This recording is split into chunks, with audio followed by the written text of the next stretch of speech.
Hey everybody, today Rahdo Talks Through episode 81 of the podcast, and hi there! How you doing? Get comfortable because we're going to spend the next few hours answering all kinds of questions from all over the place. And I think there's going to be some interesting ones, some maybe not so interesting ones. You'll have to tell me. And you can do that by sending more questions in to questions@rahdo.com. This show is only as good as the questions that you folks submit. And I think you had a bunch of really good ones. Jen and I did a whole bunch of going down memory lane when we get into the personal section. Oh my goodness. And before I get going with it, there's one thing I want to announce in case you haven't heard. I am so excited that just last week we have introduced the newest member to the Rahdo Runs Through family. Kimberly Tolson, put up her first run through for Seven Wonders Architects. And it's fantastic. And Kimberly is fantastic. Please go check it out. And I am looking forward to more great run-throughs from her in the future. And yeah, it's a good time for the channel. We're growing, and hopefully everybody is enjoying. And again, this is the main way to communicate with me by sending those questions to questions@rahdo.com, and I'll cover them next month. But that's for the future. You're here today, you're here right now, so get comfortable, and we'll start out doing a whole bunch of game-related stuff right after this.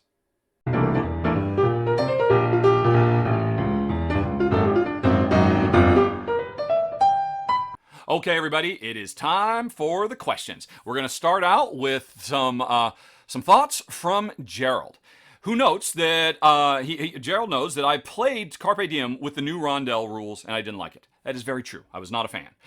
Did I ever play it again with the star and enjoy it as much as I had before or after the rule change soured the experience? Yes, I have. In fact, I haven't played it with Jen since the weird Ravensburger just decided, hey, you know what? Let's do a stealth second edition of the game. When they did their first reprint of the game, they made what they view as a cosmetic change to the game that, to my way of thinking, radically changed it didn't change the gameplay, but it changed the feel. No, that's not true. And it also changed the gameplay and made a very important component weaker to adhere to this again, aesthetic change. And it made me so angry. And it really weakened the game. And Stefan Feld himself posted online saying, you don't have to do this. You can play the old one. It's like, why did this happen? That I actually knocked it down several layers because the new rules, and the only way you can buy it now is with these new rules that makes the game a bit weaker to make this aesthetic change. So anyway, Gerald knows that and wondered, well, have I ever gone back? And I mean, maybe I'm oversensitive. Yes, I did. I actually got to play, I think it was a 4-player game of Carpe Diem at Dice Tower West convention with Lance Meister, the Undead Viking, and a few other folks. And oh my gosh, it was one of the most fun game experience I've had in years. If you ever meet Lance, ask him about playing the real Rahdo. When the gloves come off Rahdo, when the camera isn't on, and somebody takes that tile that I need so desperately. Ask him about playing with that Rahdo. It is nothing like my normal camera persona. I get a little salty sometimes, but it was all in good fun. But oh man, we got so loud. And yeah, having that star in the center of the board and bouncing around, it literally lightens the mood of the game.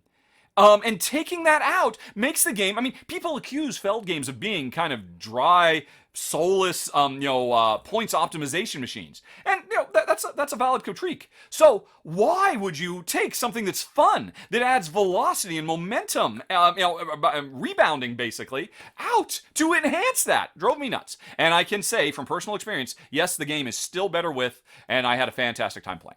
Alrighty, next up. Did I choose all of the cover-facing out games based on art or some other criteria? So, for folks who can't see, if you're listening to the podcast, or if you never actually watch me, I am sitting in front of a bunch of shelves of games with all the boxes faced out, and so it looks real pretty. There is I can't really say that I'm doing anything in terms of like color balancing or anything like that. Let me go on ahead and let's see. Let me look at the full thing a little bit here. Yeah, I'm looking around. It's mostly things that I want to highlight, games that I am especially excited about, or that I think maybe aren't getting as much attention. Like, I just put Pessoa. Pessoa is the newest game I put on the wall because Jen, I just put my run through up, and I think it's a fantastic little game. And it's not going to get anywhere near as much attention as the latest thing from Fantasy Flight or whatnot. So I'm very happy that it's, if ever you watch my videos, just over my left shoulder, there's Pessoa just peeking in, and I hope that it sparks interest in somebody, and then maybe they'll, oh, what's that? Well, if it's on his wall, maybe I should search for Rahdo Pessoa, and then they see my run through. So, that is the thinking. And the same thing for Islands of the Mist and Anno 1800. I love that so much. And Art Deco, another one from Rio Grande Games. So that's probably the number one consideration. Things that I really want to celebrate. It's not true across the board, but that's probably my number one thing. I have occasionally moved stuff around because of colors, because I also just like to have a really nice kind of pastiche patchwork, so it's just really bright and colorful, but there's nothing monolithic. For a while, I was putting stuff up in the top corner that was all black, so that you basically just could not see my camera, because my black camera would just kind of blend into that, but I've kind of done away with that, and now I just kind of move the camera out of the way. Which I'm not going to do right now because I don't want to mess with things, but that's okay. But yeah, it's more than anything else. Like this one right here, Vivid Memories. Spoiler alert. Floodgate Games is an occasional sponsor of the R&R show that I do every week with Ruel Gaviola. So this is a special sponsor slot. Not only do I love Vivid Memories, not only do I think it's absolutely phenomenal, but Floodgate is a sponsor of the show. So they get the pole position, the best spot, so that anybody looking at me just can't help but keep looking at that, and maybe they'll do a search for Rahdo Vivid Memories, and maybe... So, but for the most part, all these other ones are just stuff I think is cool. That's my number one consideration. Back to the Word document. Okay. Why, this is all from Gerald, why do I no longer think Boonlake is Pfister's second best game? The number one thing that when I thought about long and hard, first of all, Boonlake is fantastic. It's not the number one game of last year, but it's definitely comfortably in the top 5 games of 2021. There's one huge thing it doesn't do. And I'm kind of kicking myself. I totally forgot to mention this in my final thoughts. But I was so disappointed when I saw it did not continue Alexander Pfister's love of inserting little miniature narrative campaigns into his games that he's been doing in Blackout Hong Kong and Maracaibo and Oh My Goods and all this. And I love it when he does that. It so elevates the experience for me. It so gives me a reason to go back and play. Because I live in a world where, hey, after I film the game, I'm done. I got to move on. But, if there's a story and the game will keep evolving, it gives me more of an opportunity to go back and see more of the game. And I was just really hugely bummed when I saw that Boonlake just didn't do it. And I'm afraid it means, is this the beginning of the end for Alexander Pfister's push for more narrative into dry, dusty, soulless economic simulation Euros? I hope not. Alexander, say it ain't so. Say we'll be getting a cool little, narrative mini-campaign in the inevitable expansion from Boonlake. I certainly hope so. Also, I did actually mention a couple of things in my final thoughts about Boonlake having to do with the length of the game. And it's interesting. I mentioned 2 things in the final thoughts that I thought would potentially make really good variants. One is that when you're moving down the river, you always move one more than whatever the tile. You take a tile, and that tells you can move 1, 2, 3, or 4 steps, and that's the timer that moves the game forward. And I suggested, hey, because some people find the game can take a long time, what if it was always the number on the tile plus 1? So you move 2 to 5 instead of 1 to 4. And that would hugely, it doesn't sound like much, but that would hugely speed the game up. And Alexander posted in the comments on my final thoughts, said, that's a great variant. I think it would work great. And I'm like, yeah, that just warms the cockles of my heart. So when I get a little bit of professional design validation. And the other one I mentioned was it has this really cool objective system, Boonlake. One of the cooler ones I've seen in years. But the points you get out of it are just not that impactful. And so it's very, very easy to say, oh, you know what? It's just 3 points. I'm going to ignore the objective thing. And but the interesting thing is it's a bit more than that, because if you score the 2-point objective, that means you don't lose 2 points. So it's a 4-point delta. Still, 4 points in a game where you're scoring as high as you do in Boonlake is just not that big a deal. And so I had suggested, what if you score just 1, 2, 3, or 4 points for the first, second, third, fourth objective, but instead of losing 1, 2, 3, or 4, you stand to lose 2, 4, 6, or 8. So that would double the losses, and that would make you afraid, and that would create more tension, and then you would fear and respect the objective system that is so cool. But I think right now, players could safely ignore it and not worry that they're really hurting themselves in the overall standing of the game. So I mentioned those two. And Alexander said to that one, he really liked that idea also. So take that as an unofficial, that both those things implemented. I haven't tried them. Those are just guesses. But Alexander reckons they would work really well. I think if those were the real deal and I got a chance to play it, that would probably bump it up quite a bit. But still, to make it into the upper echelon, I need my stories. I need that narrative campaign. So we'll see what happens in the future with that. But anyway, Gerald's last question. Will I do a run-through of the new Libertalia remake? There's a friendly call mode. How friendly? I don't know. Yes, I will be. Yes, I have. Where is it? I mean, the box is somewhere around me. Although I'm really not supposed to talk about it right now because it's under a heavy embargo. And I literally have no idea where I put it in this room. So, yes. To answer your question, I will be doing a run-through. We're under embargo for it right now. I've actually already filmed my run-through. And, Patreon backers of the show will get to see it a couple days early without the final thoughts, and then I'll make it live, I think, if I recall correctly, I believe the 15th of February. So next week, the run-through will be going live and a couple days earlier for Patreon backers. And I would love to tell you all about it. But I'm under embargo, so I'll just leave it there. I'll leave it there. And I would also love to wave it in front of the camera, but maybe it's in the other room. Because I do not see it. So, we're moving on. Gerald is done. Let's talk to Griffin after I get a sippy sip of water. All right. Griffin says recently that, let's see. Griffin says, recently I've been feeling less motivated to learn new board games. Likely this is due to the solo nature of it and being a bit perfectionist as I want my group's first play to go well. I totally sympathize with that feeling, Griffin. Nothing is worse than sitting down with only a half understanding of the rules and trying to teach it to Jen and seeing her just like stare blankly out of the window when I mess up and I don't remember a thing and I got to look it up again. Yeah, I'm right there with you. I feel that pain. It's not that I don't want to play them, but can find the learning first setup process to be a chore. Of course, it's a major part of your job, Rahdo, so I'm sure you've experienced this more than me. But do you have any tips to get over the board game learning procrastination? Do you do anything while you read rules? Put on music or podcasts, etc.? Do you have anything that makes it easier for you? Well, first of all, no way would I put on a podcast. Because if anybody's talking, I need total silence. Because reading rules is hard, and trying to dig through it, and it's boring. And anything that's any kind of distraction, my brain goes, I'll go look at that instead. So no, if there's something going on, I will leave the room and go into another room and close the door so I can shut. But it's interesting. I feel that same thing. Like, gotta do a new game today, which is literally every day of my life. And what I do is for almost every game, I get the game out. I don't care what the rulebook structure is. I skip to show me how to set this game up. And I go through the setup. I find that makes it so much more pleasant because I have already touched all the pieces. I have already shuffled all the decks. I feel like I have a physical connection to the game.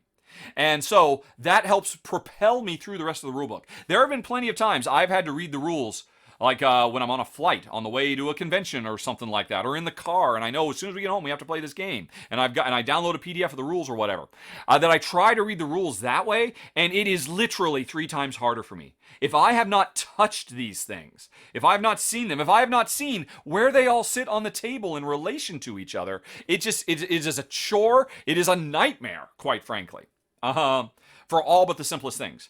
But on the other hand, if I have touched it, I start reading the rules like, oh.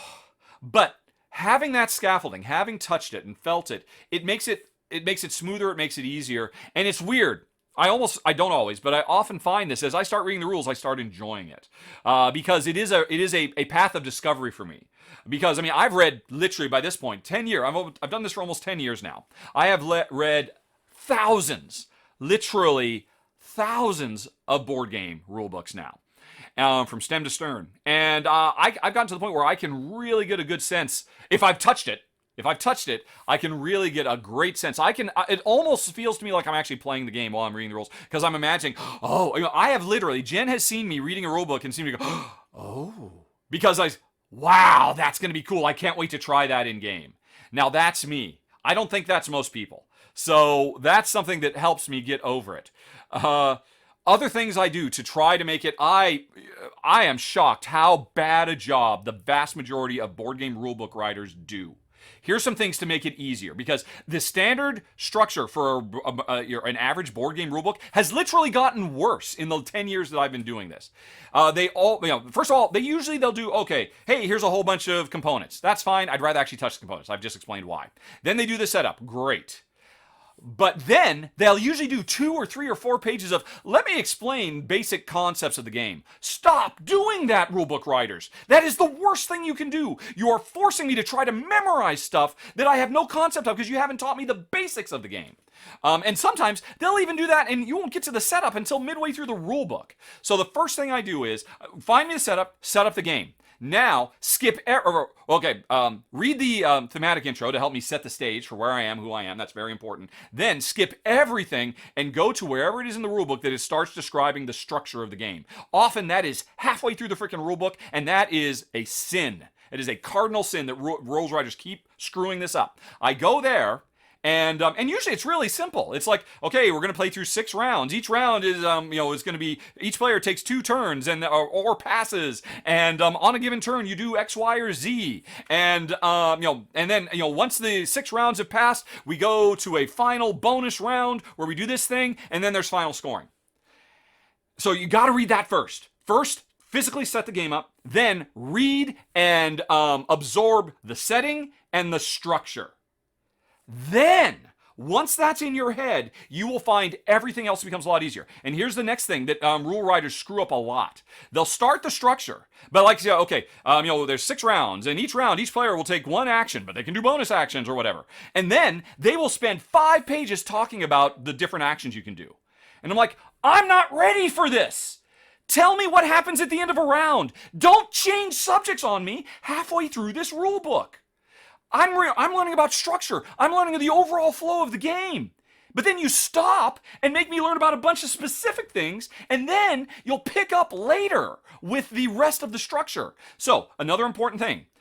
Set up the game, read the setting, set up the game, find the beginning of the structure, and then skip all the minutia and get to wherever the end of the structure is. And read the end of the structure so you fully understand how the overall game flows. Once you've done that, then go back to wherever it is. Sometimes it's at the beginning of the rulebook, sometimes it's at the end of the rulebook, sometimes it's in an appendix, who knows. Then go through and read. And once you have the foundational understanding of this game, then you're in a position where your brain will much more easily absorb, okay, action X, Y, and Z.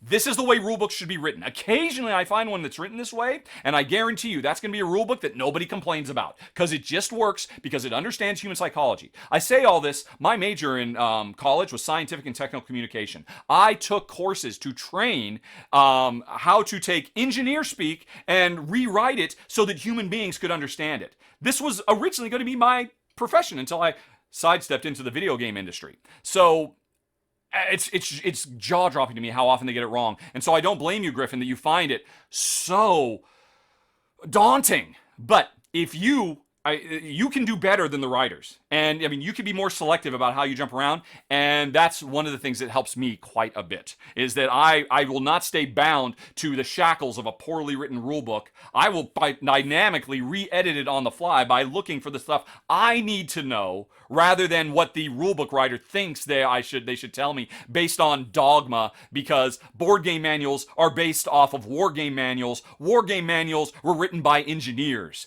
And that's where we're at right now, and it's something that the industry must get over. Sorry, rant over. Thanks, Griffin. Next up.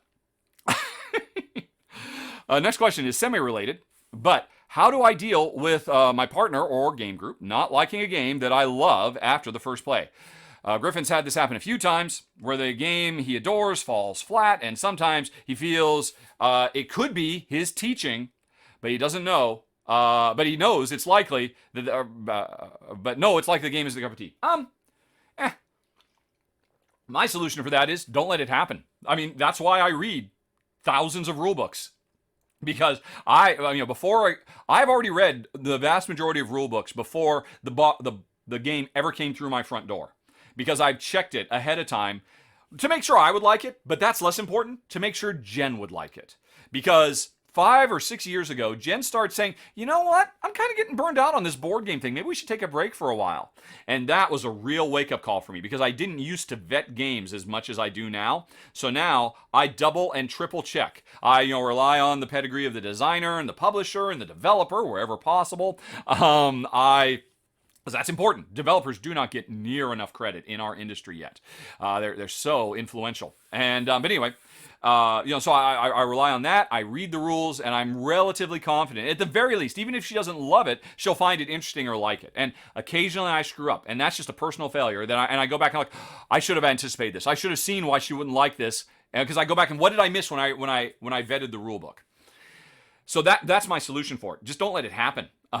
Be more selective. I used to be willing to play anything and everything under the sun. I am not anymore. I am incredibly picky. And if I read a rule book and I find even the tiniest whiff of something that I think she might not like, I pass. Because you know what? There's another 20 games waiting in the queue, and I don't need to take the chance. It's rare that I will literally take a chance on a game if I think she's not going to like it. So that's my best solution. I try to avoid the situation because, yeah, it feels terrible when you mess up. All right, moving on. Griffin had some big questions. Perhaps Jonathan will calm me down. Jonathan's obsessed with a few recent games that he believes I appreciate. Dune Imperium, which is awesome. Jonathan says, Lost Ruins of Arnak. Jonathan loves it too. And Imperium Classics. And Legends. Don't forget Legends, Jonathan. I think the innovations I've seen this past year in deck building are the most exciting since the original Dominion. Am I being hyperbolic, or do you agree? I hadn't given this a thought, but you're right. Interestingly, last year, was it 2 years ago now? I feel like, wasn't it 2020 that we got Dune Imperium and Lost Ruins of Arnak back to back? Oh, that's going to drive me nuts now. I need to look that up. All right, Arnak. Arnak is a 2020 game. And in 2021, we got the Leaders expansion. It was interesting. 2020, I played 3 phenomenal deck builders. Lost Ruins of Arnak, Dune Imperium, and Winter Kingdom? Oh, that's going to drive me nuts. The game from Stan Kordonsky. Winter Tale? Endless Winter. All 3 are amazing examples of the same idea. Deck building combined with worker placement. And all of them did it in new and interesting different ways, melding different things. Imperium brings in the area control, and it was a great time to be a deck builder fan, to see games doing so much more. And yeah, I completely agree. Very, very exciting. So no, probably I would say to date, the single most influential and important evolution of deck building as defined by Donald X. Vaccarino with the creation of Dominion is what Aeon's End and very few other games do. The idea of don't reshuffle your deck. That as you play cards, you define the order they go into your discard pile, and when you're done, you just flip that over. So that it really enhances the idea of, combo building, because you build those combos, you put them together, hoping that you'll be able to, as opposed to just hoping the shuffles will give you the combinations of cards. Now that's been around for a while, and so there have definitely been, great games standing on the shoulders of giants and doing new and cool stuff over the last. Did Dominion come out a decade ago? I want to say 2008 is when Dominion came out. I think that's right.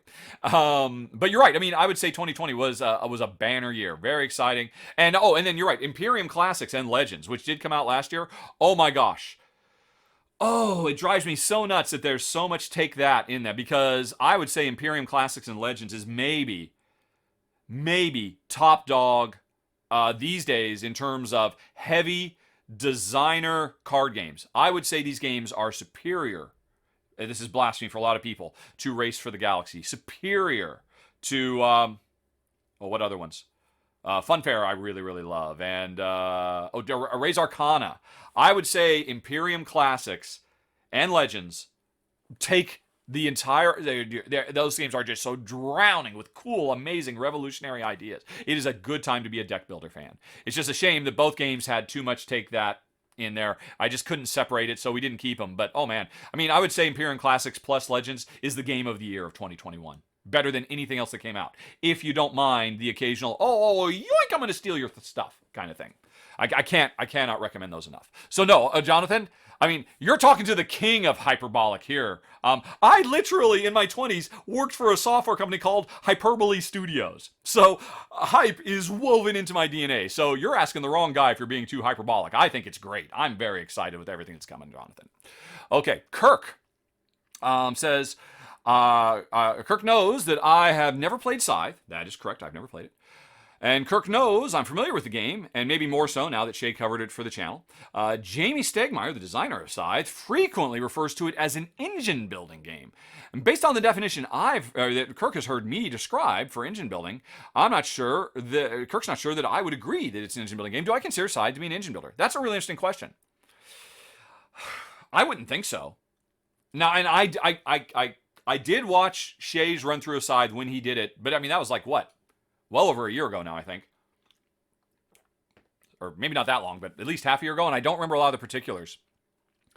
But Scythe, an engine means you actually construct something that you run repeatedly to get an expected set of outcomes. Now here's the problem, Kirk. Engine building does not exist as an official board game mechanism. It's amazing to me that when Engelstein, not Sydney, Jeff Engelstein wrote a book of gameplay mechanisms, and Scott Alden, the head of Board Game Geek, liked it so much. He said, hey, let's put all of this. This is like the definitive definition of what gameplay mechanisms are. Engine building was not on the list. And so I think Jamie is right to call Scythe an engine builder if he wants, because there is no official definition of it yet. We do not have a Wikipedia entry, or which is what a board game definition would be our equivalent of. So, if Jamie wants to call it an engine builder, hey, more power to him. But from what I understand of it, no, I don't think it is. Maybe there's some engine building-esque elements of it. Maybe there's a few little things. But the fact that you take stuff off your board and that gives you access to things doesn't make it an engine builder. So no, I wouldn't consider it one. I could be wrong, but I would have to look into the game deeper. And then Kirk continues. On a recent Wednesday chat, Jamie mentioned that Jamie had specifically designed Scythe with me, Rahdo, in mind, as he had long been an admirer of my show. And then Kirk continues, as it's well documented that I declined to cover it because of the combat element of the game. Was I aware that Jamie was literally designing the game for me? No, that is news to me. I did not hear Jamie. I know Jamie does like weekly Facebook chats. He just gets lives and answer questions. Great that he does it. I did not see that, and that is. I feel really bad. I feel like I should try it now. But here's the weird thing. The reason I didn't try it is because I talked to Jamie. Jamie offered to send me one of the first copies of it. And remember I said earlier about how careful I am to say no to anything that I think Jen and me won't enjoy? I said no. I took a long look at the game, and I was like, look, Jamie, I want to cover it. I love your designs, and I love the production of this. I love everything. I love the player boards and all that. But correct me if I'm wrong. If I am not willing to send my mech out to steal all the stuff that you leave stockpiled in some forest tile somewhere, that means you're not incentivized to invest your resources in defense. Because I'll never take it. And then mechs become just this thing for exploration and whatnot. And like a sizable portion of the balance of the game goes out the window if players aren't willing to attack each other. Because then it becomes a laissez-faire. It's like, everybody just leaves their stuff lying around, and it upsets the overall economic balance of the game. And I said, yeah, is that the case? And he said, yeah, Rahdo, I don't think you're going to enjoy it. And now that I read this, Kirk, I think he was probably a little crestfallen because he told me that he recommended, you probably shouldn't play it then. That makes me sad. I did not know that. And so what's interesting too, I forget, Rise of Fenris, I think, was an expansion that added cooperative play. And I'm like, I'm all over this. Finally, I get a chance to play Scythe. And I asked Jamie, hey, so but the thing is, with Fenris, I believe the rulebook, when I was reading the rulebook and vetting the game, it specifically said, we strongly recommend you play regular side before you start playing this cooperative mode. I'm like, I bet we can handle it. But I asked Jamie, and he said, okay, how serious are you for this? I mean, this is for novices, right? And he said, no, I strongly recommend it for anybody, no matter how experienced they are as a gamer. Do not try the co-op game until you've really gotten the basics down by playing the regular game. And I'm like, then you're saying I should skip it? And he said, yeah, you should probably skip it. I'm like, oh. So that's why I've never played Scythe. And like now there's this whole extra layer to it that I was totally unaware of. Thank you for sharing that with me, Kirk. That's really interesting. Okay. Nelson has 5 questions, and he numbered them. Question numero uno. Nelson says, I've mentioned in my farm shop, a cool little game I did a run through for, that it replaces Space Base. And Nelson continues, I believe Roll for the Galaxy replaced Race for the Galaxy. What are some other recent examples of Game X replacing Game Y? That's a good question. My brain is not good at that, but tell you what, let me bring up ye old browser.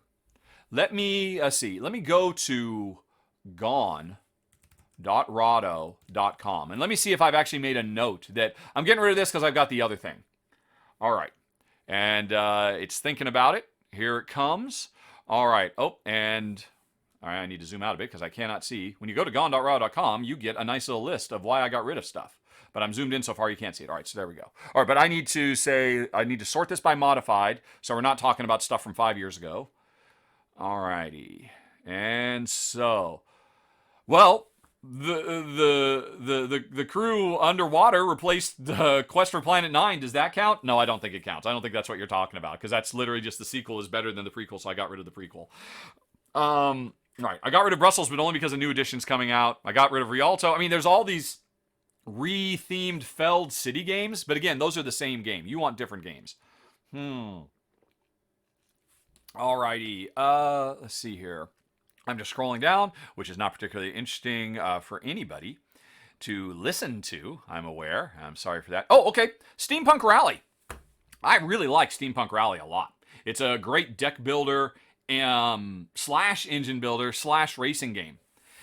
But it had like little look, I can drop an oil slick, I can use a grappling hook and slow you down stuff. It's a racing game where we're building our cars as we're racing. And after I played, did I say it here? What did I say? I said out of room, calling more games I like, donating to Dice Tower West Convention. Maybe you'll see it there. Okay, I didn't go further than that. But one of the reasons this one ended up going down to Vegas is because I have Cubitos. And Cubitos does everything, almost everything that I mean, not everything, but it does similar things to Steampunk Rally, but it does it without the smash you into the dirt, break your car kind of stuff. It's a very live and let live race, and it's so much more pleasant. So that's a great example.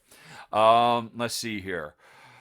Oh, what else? What else has replaced something? I mean, that's one that jumps right out. Most of these are, I'm getting a newer version of it. So that's really not going to be as applicable. I don't think it happens that often, quite frankly. Does it? I mean, that's one. If that happens once or twice a year. I mean, yeah, Smartphone Inc. got replaced by Mobile Markets. But again, that's just, the quicker, faster, more efficient version of the same game. I think that's going to be more commonly what you see me losing a game for. But hey, I gave you one example off the top of my head, made everybody listening have to wait while I slowly scrolled through a list. But that's something, right? I've done it, Nelson. But you have more questions, I know. Alrighty. When was the last time Jen and I sat down and played a few games that weren't for work, and what games did we play? It has been years since that has happened. Back when we were still in Malta. Is that true? Has this happened since? Back when we were still in Malta, when we were really, really heavy hardcore into Gloomhaven, every Sunday we set aside for Gloomhaven Day. Didn't matter what either of us had requirements for, what games were waiting to be covered. We said on Sunday, we're just going to play Gloomhaven. And we'd usually play a couple of sessions, or maybe 1.5, and we'd finish the session on Monday morning, and then we'd get back to our regular lives. We did that for, I want to say, maybe 6 or 8 months, and played through almost the whole storyline. Or, obviously leaving a lot of side quests off to the side. We very rarely lose in Gloomhaven, by the way. Gloomhaven is fantastic. And since then, we eventually had to stop because, we had to start doing other things on Sunday, and then we just never got back into the rhythm. So, has that happened for anything since? There might be one or two or here or there, but I can't think of any to save my life. Everything we play is in service of Rahdo Runs Through, is in service of creating more content so more people can learn about more games. That's my entire life, and it will be until I retire from the show. Okay. As a Marvel Champions aficionado, are there any standalone games that I think captures or comes close to the feel of the mechanisms and card play for Marvel Champions, but doesn't require the ever-growing expansion? Can I suggest, I believe I just mentioned this earlier, Imperium, Classics and Legends. Oh my gosh. If you don't mind a little bit of Take That and you want a completely self-contained standalone game, give that a go. What else pops into my mind? Funfair. Funfair. It's the same in that, I got a handful of cards. I'm trying desperately to get all these cards played because I feel like I'm not really successful if I get on. But you're doing different things. You're building a carnival instead of fighting supervillains. But Funfair kind of scratches the same itch. And again, it feels like a self-contained game where you don't have to rush out and get more stuff. Unlike Marvel Champions. Obviously, Marvel Champions is designed to make you feel like you have to run out and get more stuff. I mean, of course, Marvel Champions by itself, the main box has 5 heroes, 3 villains. There's a lot of stuff in there. You'll get a lot of play before you're like, another Kang? I think I've had enough, and you really need to start buying. It's a really great value. But yeah, there's no choice about it. Eventually, you will feel like, I need to see something more. So I would suggest the Imperium games if you don't mind a little bit of player versus player stuff. Or if you do, if you're like me, check out Funfair. All right. What and when is my next top 10 revisit? Kirk's wife. Was it Kirk? Am I Kirk? No. Oh, shoot. Did I? This was all Nelson, folks. Sorry, Nelson, if I was calling you Kirk. Nelson's wife, and he got into deck building very much. Aeon's End is to blame. And they've been enjoying engine building games quite a bit. Maybe it's time for another top 10 engine building games or cooperative adventure games. Maybe. The thing is, switching over to doing weekly R&R top 10s, which means I'm doing top 5s every week. And they are still top 10s because if you watch them live on Twitch, after the top 10 is over, we stick around and do Q&A with the audience, and we reveal the rest of our lists. So it's really 2 top 10s, but only if you watch live. And you don't have to watch live. You can watch it after the fact as well. You just have to watch the extended edition of the R&R show, where you'll get my entire 10 for a given topic instead of 5. The thing is, those were not very popular videos. What I have discovered is, doing the R&R show, people want top 10s more than anything else just to get ideas for what games they should buy. And the problem is, as I mentioned earlier, engine building as a concept is really foreign and alien to people. And it was not a very popular video that I did, and and honestly, I got a lot of flack because for the thumbnail of it, I used like a picture of an automobile engine that had been broken apart. I really we're building an engine, and I got so many people who saw the thumbnail and thought I was actually doing a video about cars. But board game people are like, what do you mean engine building? What is that? Can I search for that on Board Game Geek? And I don't know why you can't. I've already mentioned that earlier in the podcast. It's really weird that is not a mechanism because it's something a lot of people love. Deck building is definitely something that we should do. It's been a while. When did I do top 10 deck building games? Let's go to the Google. The Google will tell me. Rahdo, top 10 deck builders. I feel like it's probably like, I did it, is only 2018. So 4 years ago. I would say maybe at the 5-year mark might be a good time to do that. 5 years, we'll have enough. Because I would want it to be celebrating all the new cool stuff. I wouldn't want it to just be a repeat of the same thing. So, yeah, I think in 5 years. So probably not this year, but next year I'll be revisiting that. Sorry. Okay. And then finally, Nelson says, for the R&R show, it would be awesome for listeners like Nelson who send in email with secret words to get some kind of acknowledgement or auto-reply that says something like, you've sent your secret word to some game name. Good luck. Are you talking about the secret words that people have to find? Here's the deal, Nelson. There's nothing automated about that process.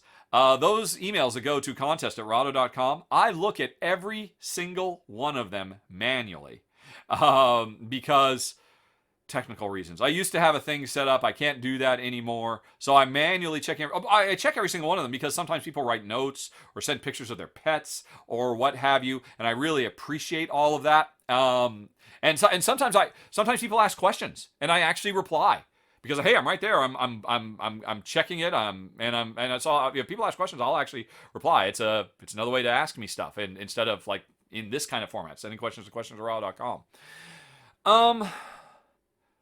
So if I were to set up some kind of automated, so when you send that secret contest in, you get an email back saying, good job catching the secret word. Well, first of all, a lot of times people don't. A lot of people guess.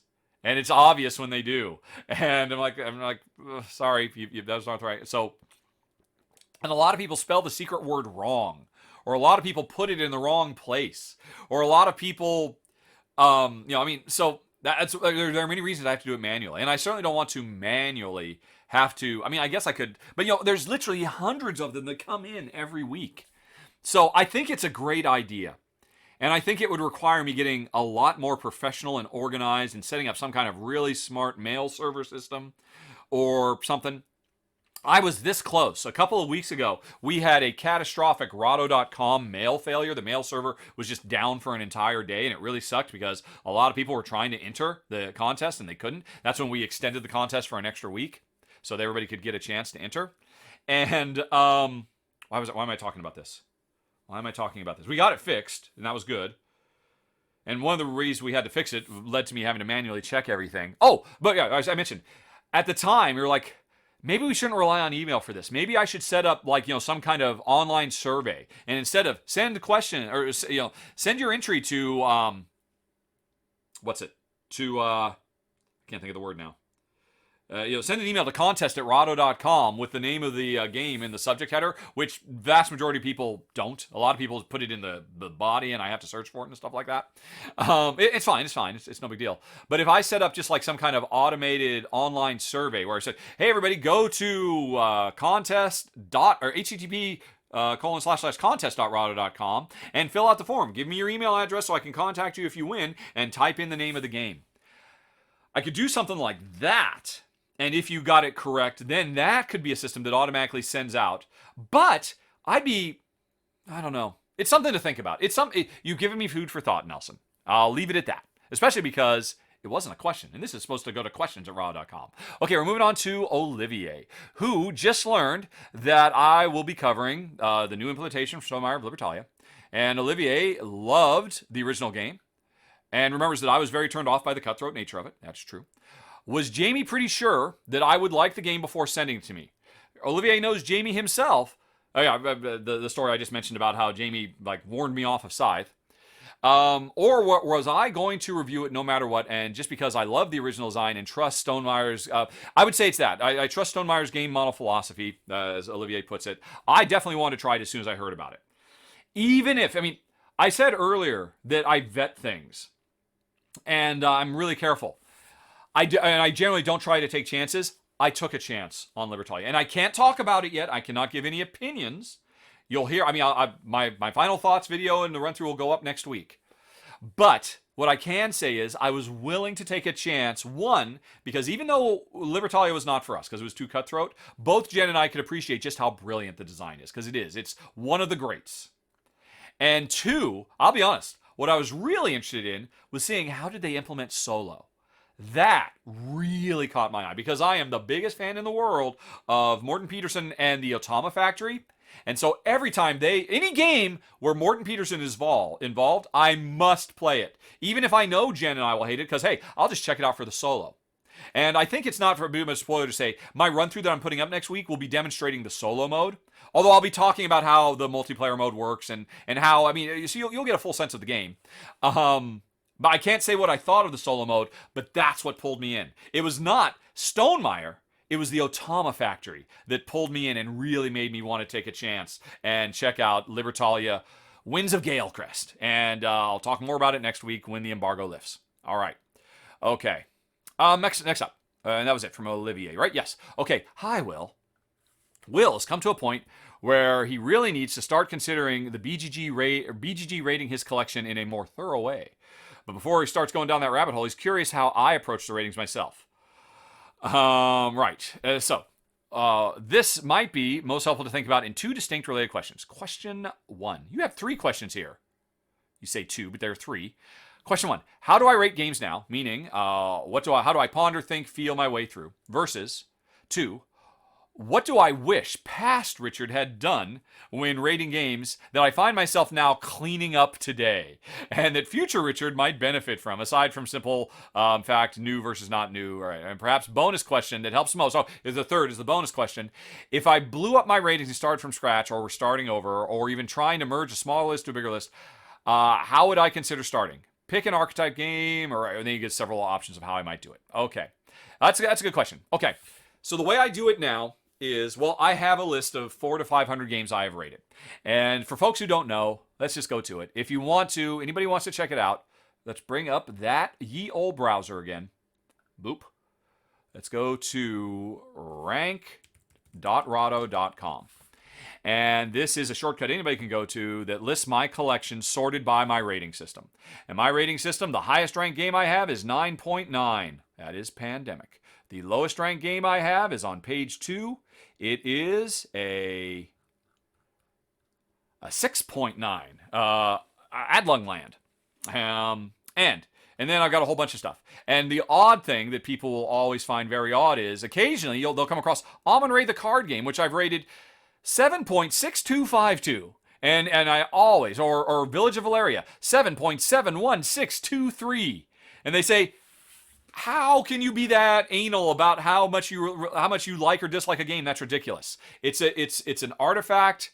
It's of how I rank games. Because let's make up a new game. Let's call it The Millennium Files. Nope, that was a TV show. All I can think of is let's say somebody makes a board game out of The Millennium Files. Was it Millennium Files? Which was Chris Carter offshoot? The Millennium Project. Let's call it The Millennium Project. And I check out this game, and I'm like, okay, I'm going to keep this game. Well, first of all, if I'm not going to keep the game, I get rid of it. It doesn't get a ranking, and I describe why I got rid of it. I put it in previously owned, and so if you go to gone.rahdo.com, you can see why I got rid of, I don't know, I think I've got like 2,000 games listed there or something like that, with 2,000 reasons that I got rid of games. Because I am fundamentally unhappy with the default rank. Here's the deal. The ranking system of Board Game Geek, if you want to rank something, it gives you a metric, suggestions about how to rank. And it's basically a 1 to 10 scale where 10 is outstanding, always want to play the game, expect this will never change, and 1 is defies description as a game. You won't catch me dead playing this, clearly broken. 1, it is ridiculous to have a level of granularity of average game slightly boring. 4, that's a 5. 4, not so good, it doesn't get into me, but I could be talked into it. 3, likely won't play, though I could be convinced it's bad. 2, extremely annoying game, won't ever play this again. 1, defies description. That's useless. That's all the same. That is the, I mean, if this were a star system, a 5-star system, a 1 star would suffice for all of that. And it would be much better. Because here's the fundamental fallacy of this. The fact that it conflates two different things. My subjective feeling about the quality of the game and whether I'm willing to play it. And those two things have nothing to do with each other. Because there could be a game that is brilliant, one of the best I've ever played, but you will never catch me dead playing it. And that means I have to give it a 1, because you won't catch me dead playing this game, because it has too much take that in it. But I think it is an objectively brilliant design, and it should be a 9. Excellent. But 9 is excellent game, always want to play it. There are a lot of excellent games you'll never make me play, ever. And by the same token, there are a few really terrible games that, yeah, I'll play. And so the fundamental conceit of the top 10 system for Board Game Geek has always been broken from day one. It is literally impossible to rate anything by their metrics. And it drives me nuts. And I wish they would fix it. But they never will. It is what it is. So that's why I don't rank anything with a bad ranking, because the bad rankings are where it's really, really bad. The high rankings, I don't like it either. But for the high rankings, first of all, I don't rank anything at 10, because that would be pure perfection. There's no such thing as perfection. So the highest thing I give is 9s, and those are, I tend to think of a 9 as, I do kind of like some, I tend to think of them more about how likely am I to hold on to it or get rid of it. A 9, I'm never going to get rid of. Not that, they do a different thing where I'll always want to play it. No, there's no game in the universe that I will always want to play under any circumstances. That's a ridiculous metric. No game can be a 10. But games I'll never get rid of, those are 9s. Games that are just below that are like, oh my gosh, I love this so much. I'm so excited. I would happily play it. I'm generally excited to get the chance to play it. Those are 8s. 7s are, oh, this is a really good, solid game. I like this. I respect this. I might get rid of it someday. And 8s, lower 8s, and 8.5 is an important line for me. Lower 8s are, and 7s are, yeah, there might be circumstances where I get rid of it. And then 6s are, oh, it's fine. It's okay. Kind of borderline meh. In a standard star system, I rank things 2 stars, 3 stars, 4 stars, and 5 stars. That's how I think of them, and I translate 2, 3, 4, and 5 stars into 9, 8, 7, 6, right? All right, I might have gotten that a bit off. But anyway, that's kind of what I do. So anyway, going back, talking about this game, the Millennium Project, right? And I think what I do is, how much do I like this game compared? I mean, what does this game feel like? How much do I like it compared to other things? And I might think, you know what? I mean, this kind of feels like a 7-ish based on those initial numbers. And then I'll go to the 7s, and I'll pick a random place in the 7s, and I'm looking right now at the Cave. Do I like it more or less than the Cave? No, I like the Cave more. Do I like it more or less than the Mine? No, I like the Mine. I definitely like the Mine more. I know that. I think I like it more than Octodice. So then I start going back up. Okay, do I like it more than Village? And this is what I do. I just do that until I find the number, and then I'll eventually find, you know what? I don't like it as much as Indus 2500. I like it more than Eminent Domain Microcosm. And so then I will rate it a 7.7166. Because that's what it'll take for it to appear between those two games in my existing list. And it's ridiculous. And it's how I get all my crazy, far-out things that people make fun of me all the time for doing. But it's perfectly logical. I don't know how else I'm supposed to do this if I want to come up with a definitive. Because believe me, this list is a lifesaver for me. It makes it so much easier for me because I play hundreds of games every year. And people are always asking me, how's this game compared to that game? Like, well, go to rank.rahdo.com. You can see I put hard numbers on it. So that's what I have to do. It'd be great if Board Game Geek had some kind of system other than this, but this is what I got to use. And honestly, I kind of think it's funny. Whenever there are weird things that Board Game Geek does not want you to put in 8 decimal points. You can do it, but you kind of have to paste it in. It won't let you type them in, but you can copy and paste them in. Because I do have a couple that get that high because I just got to keep squeezing in between other games. And would I change it? Not if I want to use Board Game Geek. I don't think there's another way you could do this. There is not. It is simply impossible. So this is the way I do it. This is the way I would do it again. Now, what I know is, I don't remember the name of them, unfortunately. But if you ask in the general questions on Board Game Geek, people will be able to tell you where. There are sites you can go to that will read Board Game Geek, get your entire collection, and then start throwing a series of flashcards at you. Asking, let's see, in my example, forcing me to compare my farm shop to the Loop. And then Project Elite to Anachrony. And then Fields of Green to Free Radicals. And then Zapotec to my farm shop. And it'll just keep throwing random things at me. And I keep asking the same game compared to other stuff. And I found those. I started doing it once. And at the time, I had 300 or 400 games I had to do. And after an hour, and it showed no signs of stopping, and it gave me no progress meter, letting me know when am I going to be done with this, I said, I am done. I can't use this system. I think, to be fair, it did let you save your progress. So you could come back to it. And I just never went back to it. That is the right way to do it. It's very scientific. Mine is prone to error. Occasionally, that process I just talked about, I'll be doing it and I'll realize, that game should be above that game. Oh crap, I got to fix some stuff. Because it's very potshot. This other system would be better, but I can't. I've seen the sites. I can't do it. I'm just gonna stick with what I've got. And because all this stuff, the only place, if there's another site that does this better, maybe I would start over. But I live on Board Game Geek, so this is the best way to use Board Game Geek as far as I know. So that's my trick. And if I were to start all over from scratch, I'd probably do it again. Yeah. Okay. Oh my gosh. Okay. I think that's it. We've made it. Then, folks, hey, I've done it. So what's about to happen is, what will happen shortly is we're going to go to a few more game questions that were of interest that I think Jen might have something to say about. But before that, in case you didn't know, I have been streaming this live to an audience of about, 80 or so of my most ardent diehard fans. And what I'm going to do is pause here for a second and see if any of them have any questions that they would like to throw in to add to the podcast. So hang on, we'll be right back. Okay, they've is few. I kind of liked them. Let's get to them. First of all, let's see. Let me put this on the screen. Knights Around a Table, who is another contributor to the show, does fantastic rules run-through videos. As far as I'm concerned, Ryan, if you're still here, I'll say it. You're the best in the business. And I say that with all the love for Rodney and for Paul and for John and for everybody else who does it. But Ryan, you truly are the best. which is why I asked you to be on my channel doing Rahdo Rules run through. But that's neither here nor there. But that's just like a little advertisement, folks. If you ever see a Rahdo Rules run through, you're getting the best in the business. But anyway, Ryan asked, do I have any opinions about Ravensburger's investment partnership with Gamefound? And maybe I should have vetted that a little more because no, I don't know what the heck you're talking about, Ryan. What is this? Let me go on ahead and I'll just do a quick googly Google search. I just do not pay attention to board game media news at all. Google, right now, I see Ravensburger / Gamefound. Right. I'm just going to do a search for that. What does this give me?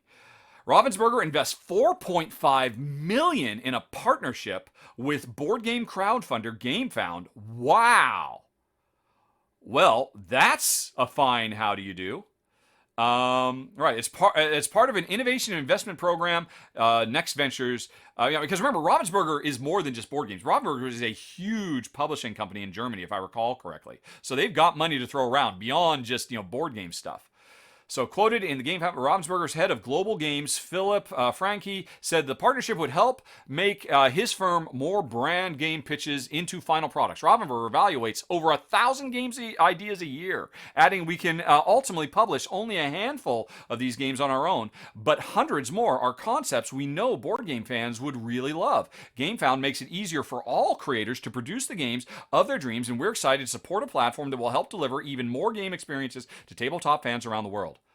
Like I said, this is all news to me, but I guess my opinion is that's exciting. That is very, very cool because I definitely believe it is a good thing for Kickstarter to have stronger competition. And Gamefound, I already believe, is a superior platform, both for the people running the campaign and for folks who are trying to back stuff, because when they were setting up Gamefound, they implemented a lot of features that longtime users of Kickstarter were begging for. And Kickstarter is just, it's the king of the hill. They haven't had to innovate or whatnot. So if this pumps Gamefound to the next level and it pushes Kickstarter. I mean, I know I'm basically parodying the standard capitalist solves all problem cry, but capitalism does kind of work on a simple base level. Capitalism has a lot of problems.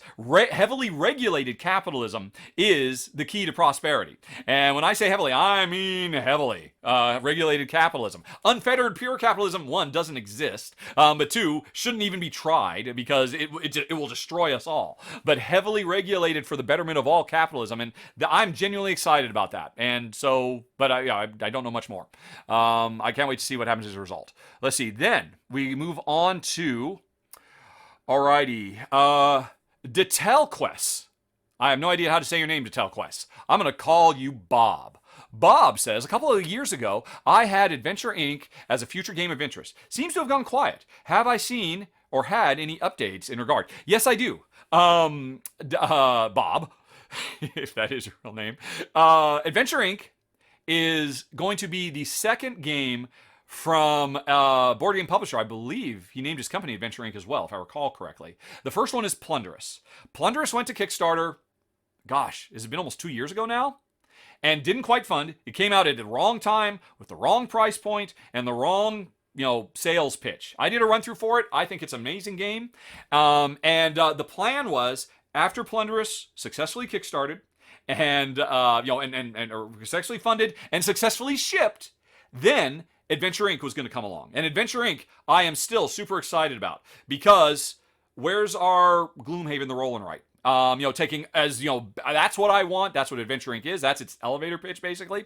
And but he has put that on the shelf until Plunderous is done. Now, that's not to say he hasn't continued to work on Adventure Inc. And quite frankly, I'm not going to reveal anything about it, but the original elevator pitch for Adventure Inc. is gone, and the new one is even cooler and more exciting. And if Plunderous ever funds and makes it into the hands of backers, I am actually personally going to be very heavily involved in Adventure Inc. In a way that is very unconventional, and I can't really say anything about now because it's kind of a game changer, and I'm really excited about it. But it's on hold, waiting to see how Plunderous does. And Plunderous is hopefully coming back this year. Basically, Plunderous 2 is coming back, addressing all the complaints, concerns that potential backers had, and hopefully it'll do much better because it deserves to do better. And I'll be covering it when it comes out. So, we then move on to, if I can close that. Alrighty, what we got? Alrighty. Wesseloid wonders, does my signature sign-off that ends in bye-bye have an origin story? It always reminds me of the SNL flight attendant sketch with David Spade and Ellen Hunt and the stand-up comedy bit from Ellen DeGeneres, both from the 90s. Any connection? Yes. I am literally channeling Helen Hunt and David Spade every time I end because I loved that. I think if you just do a Google search, anybody, just do a search for SNL, which stands for Saturday Night Live, bye-bye or bye-bye, you will get clips of this. It's a famous sketch, from one of the best times in SNL history. And yeah, I mean, I used to say it all the time, and it's very abrasive and derisive. It's a couple of real jerks in the sketch, but I say it with love, and it's just fun. Everybody, talk to you later. So long. Bye-bye.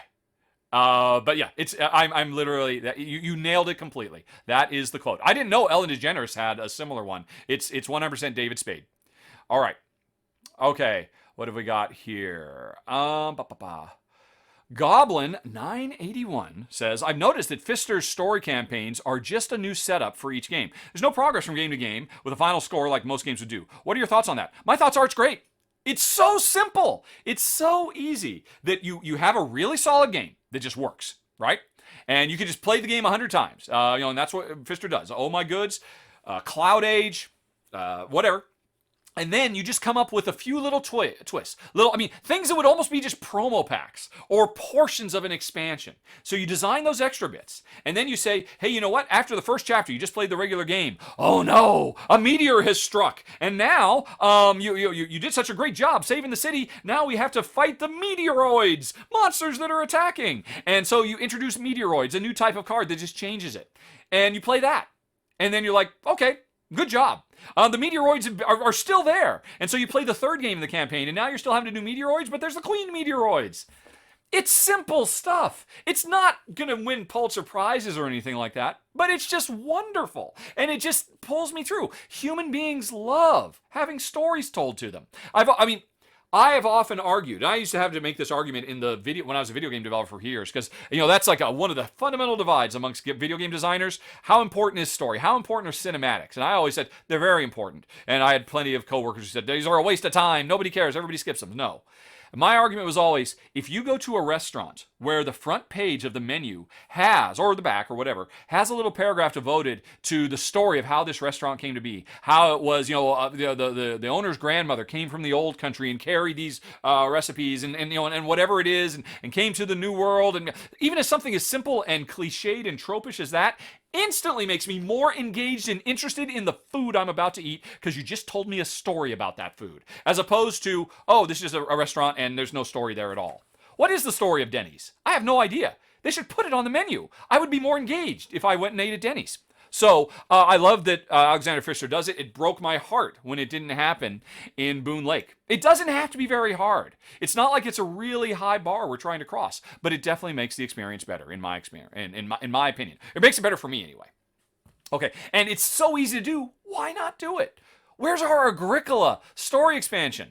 All right, where we go through multiple generations of a family and the world keeps changing. Well, it's great if it changed because of choices we make, but that's a lot more work. That's a lot harder. It requires a lot more balance. Don't do that. Just make a series of promos that can be turned on and it just tells a nice little story. That's great.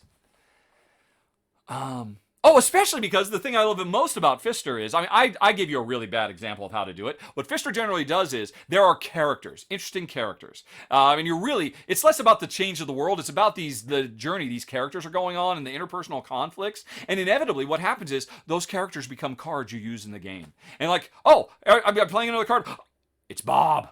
I'm playing Bob now, and I know what Bob went through to get to this point, how he almost died 2 chapters ago, and I'm playing him now, and it adds so much more weight to just playing another card in a card game. So easy to do. Everybody should be doing this. Anyway, let's see. Forest of Glass asks, do I think the Dice Tower crew would work better at making jokes that they don't cut each other down? Isn't mean humor the easiest humor? And we should be modeling healthy behavior for the youngins, join the hobby and the online creator sphere. I just answered another question about how my literal sign-off is based off of a classic mean humor sketch. I think it would be a problem if they get feedback from the audience, if they get repeated feedback that, wow, you guys are so mean to each other. If they got that, I think that's something that they should take on board and that they should try to articulate while doing it. Because, I mean, it's important for them to have fun. It's important for the audience to have fun. But it is also important for the audience to understand, look, this is just in the grand classic tradition of poke each other humor. Goes all the way back to Abbott and goes way back before Abbott and Costello. But so I don't think there's anything wrong with it, provided that the audience is taking it correctly. And I think it's incumbent to ensure, like, I can't speak to Dice Tower. I don't know what responses they get, but I can give a personal experience. I did a top 10 with Ryan and Shay when both of them came on the channel as a way to introduce both of them to the audience. Maybe I should do that with Kim. Anyway, though, and it was each of us doing our top 10 favorite games of all time, or top 10 must-have games, which is different than favorites. And Ryan came on and was just blitzed both of us, and I mean, and we both thought it was hilarious. We were all having a great time. We were all laughing. But for days afterwards, I got nonstop. That Ryan is the biggest jerk in the industry. Could you please remove him from the channel? He makes me uncomfortable. And it occurred to me. My mistake. It was my fault that I did not make it clear to the audience that, please bear in mind, we are friends and we are just doing banter. And it's just good fun. I hope you can enjoy it. I understand if you can't enjoy it. And I mean, I hope you'll catch us on the next video. Here's a list of what all the games we're going to talk about are.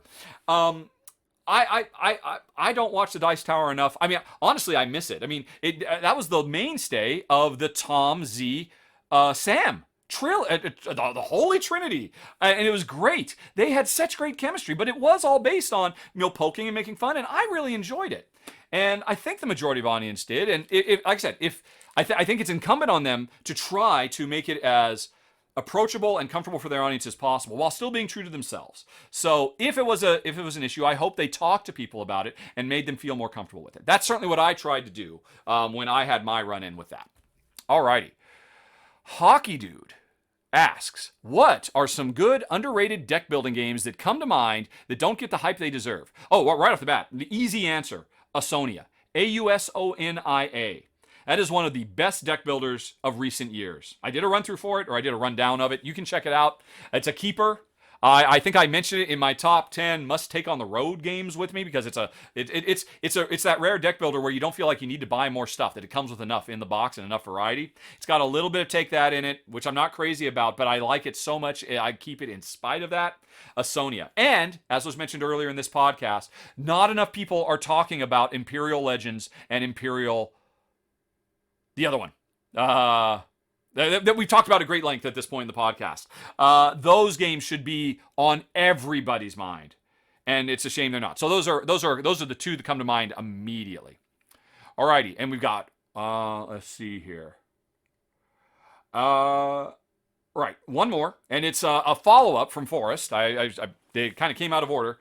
It's a follow-up to the Dice Tower question. Is there a responsibility for content creators? So this is a bit more broad and in general, not about Dice Tower specifically. Is there a responsibility for contest creators to model positive, inclusive playing habits and behaviors if the goal is to grow the hobby community? I don't think responsibility is a very strong word. I don't think it's a responsibility for anybody to do anything they don't want to do. I think it's a great opportunity. I don't like to talk about anybody's responsibility. I like to talk about people's opportunity to, as you say, model inclusive playing habits and behaviors. If I were to do a run through, I mean, I'll give you more examples from myself. Jen used to appear almost once a month in live streams, and she would occasionally appear in regular run throughs. And my wife and I, we playfully barter with each other, or joust all the time. We've been married for, well, I talked about it, since 1991. And we're very happily married. We're very comfortable. We know what our limits are. So occasionally I would do that with her on camera, and she would not reciprocate because she was fundamentally uncomfortable. She just wanted to stay quiet, play her cards, and get out because she's never been comfortable on camera. And I didn't realize at the time, because I was just having fun the same way we have fun all the time. And I figured, the audience will have fun too. And so many times I got feedback from viewers, and I didn't brush it off. Viewers saying, wow, Rahdo is literally an abusive husband. What a dick. I feel so bad for her. He is such an a-hole. And why is he like that? Why does anybody think he's a nice guy? And that was totally my fault. It was not unreasonable for an audience member to take that because they don't have the 30 years of experience of our marriage. And I didn't. It was incumbent on me, if you want to say responsibility. It wasn't my responsibility, but it was a missed opportunity for me to very clearly, one, either modulate, and there would have been nothing wrong with that. I could have easily done that. And I think I ultimately did stop. I stopped doing the jest and barbs, which I knew she was fine with. She was laughing, and I would talk to her after, and I would show her the comments. She said, why are people thinking that? I'm totally fine. I'm a grown woman. Why are people, upset on my behalf? It's totally fine. And anyway, that's neither here nor there.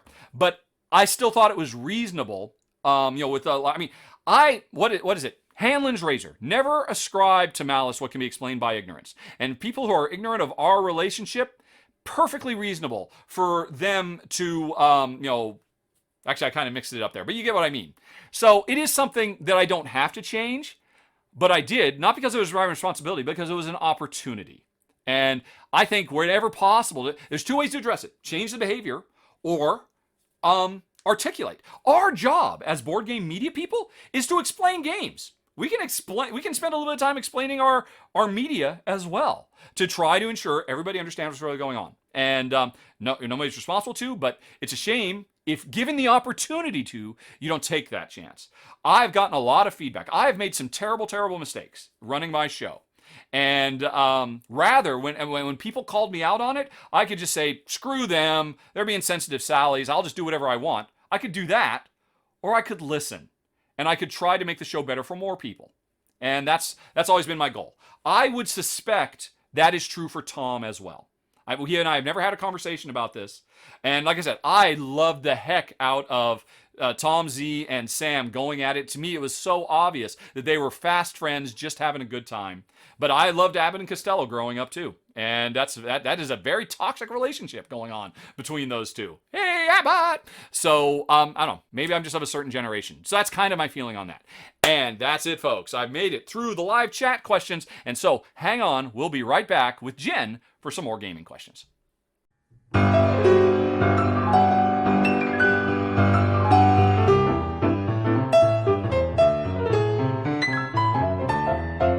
Okay, everybody, we are back, and Jen is here.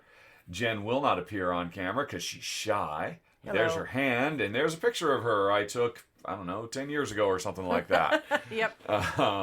Okay. Back when I was young. Oh, you're still young at heart, honey pie. That's and young in general. Happy Valentine's Day. Happy Valentine's Day, folks. This is starting off very well. Okay. So we are continuing with some gaming-related questions now that Jen is here, because I set a few aside that might work for her. Starting with Darren, who vaguely remembers me saying that Jen used to be a graphic designer.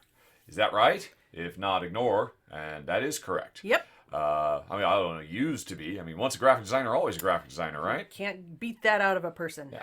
She's no longer a professional graphics designer. She no longer makes her trade at that. But she still is called upon from time to time. For instance, she made the Rahdo Runs Through logo just at the spur of a moment, like in under an hour. Almost 10 years ago now. I said, honey, I need a logo. It's like, okay, here you go. And there it is. But anyway, continuing on, Jen, do you think that while you're playing, do you think about... What do I think? Yeah. Do I think about that? Do you think about graphic design? We're going to get to your question. Do you think about graphic design while you're playing games? Do you think, well, that could have been clearer? Oh, gosh, yes. I'd have put that on the top of the card or whatever. Yes, 1,000 times yes. Okay. It's amazing to me how things could be better done. Most of the time, to be honest, things are really well done. Yeah.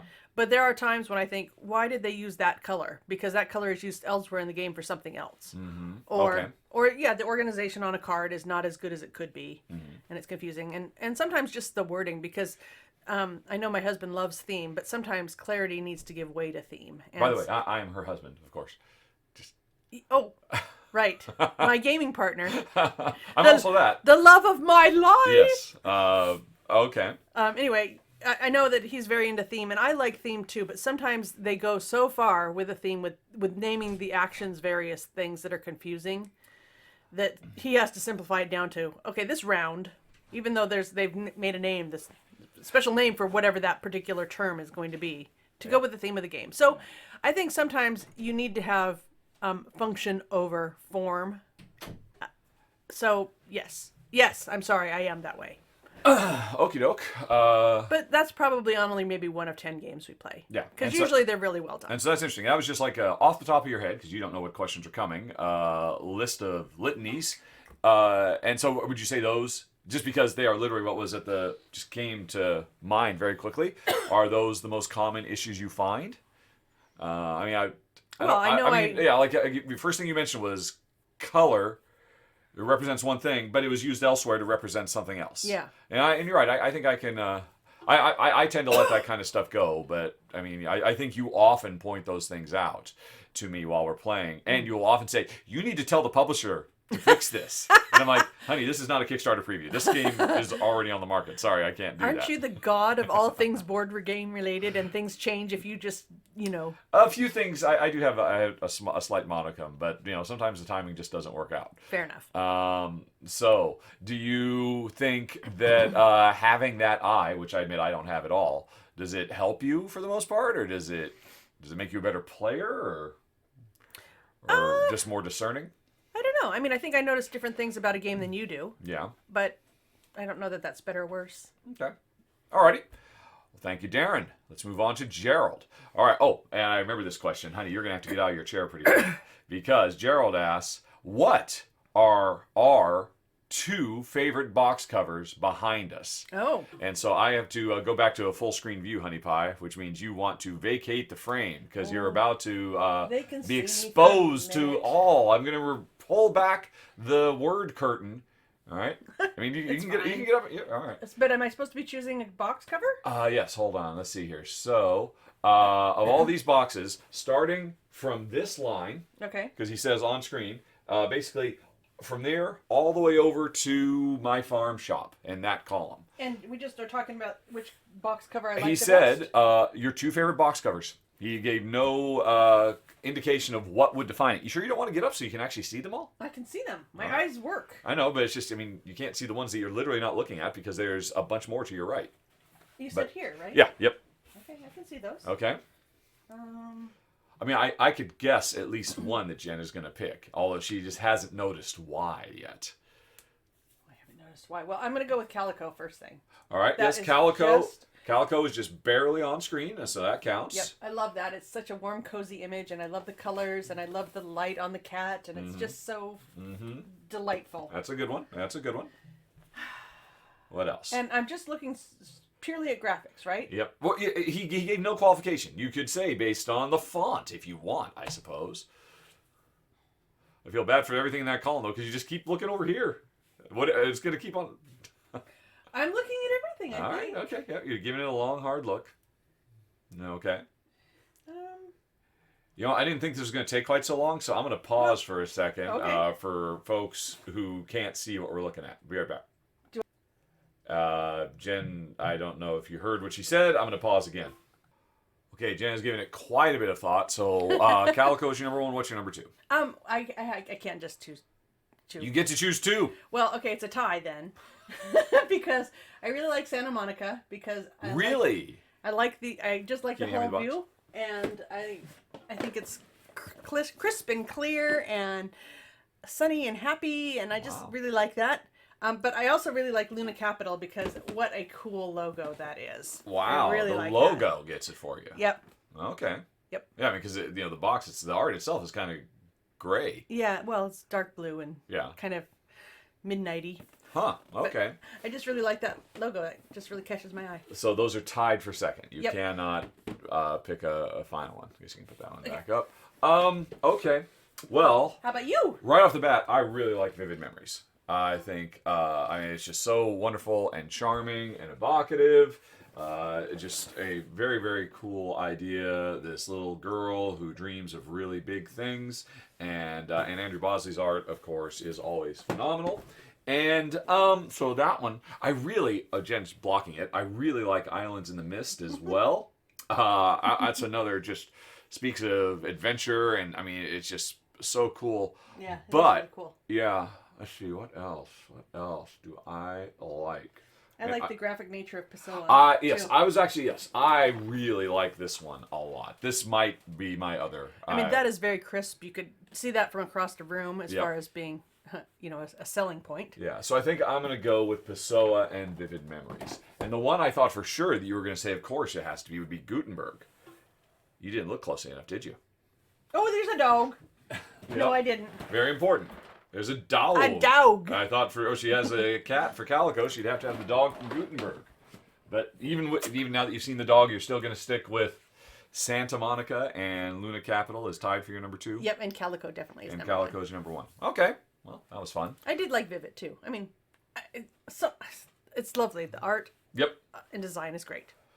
Yes, it's a golden time. All right, and there goes Jen. Bye-bye. Okay.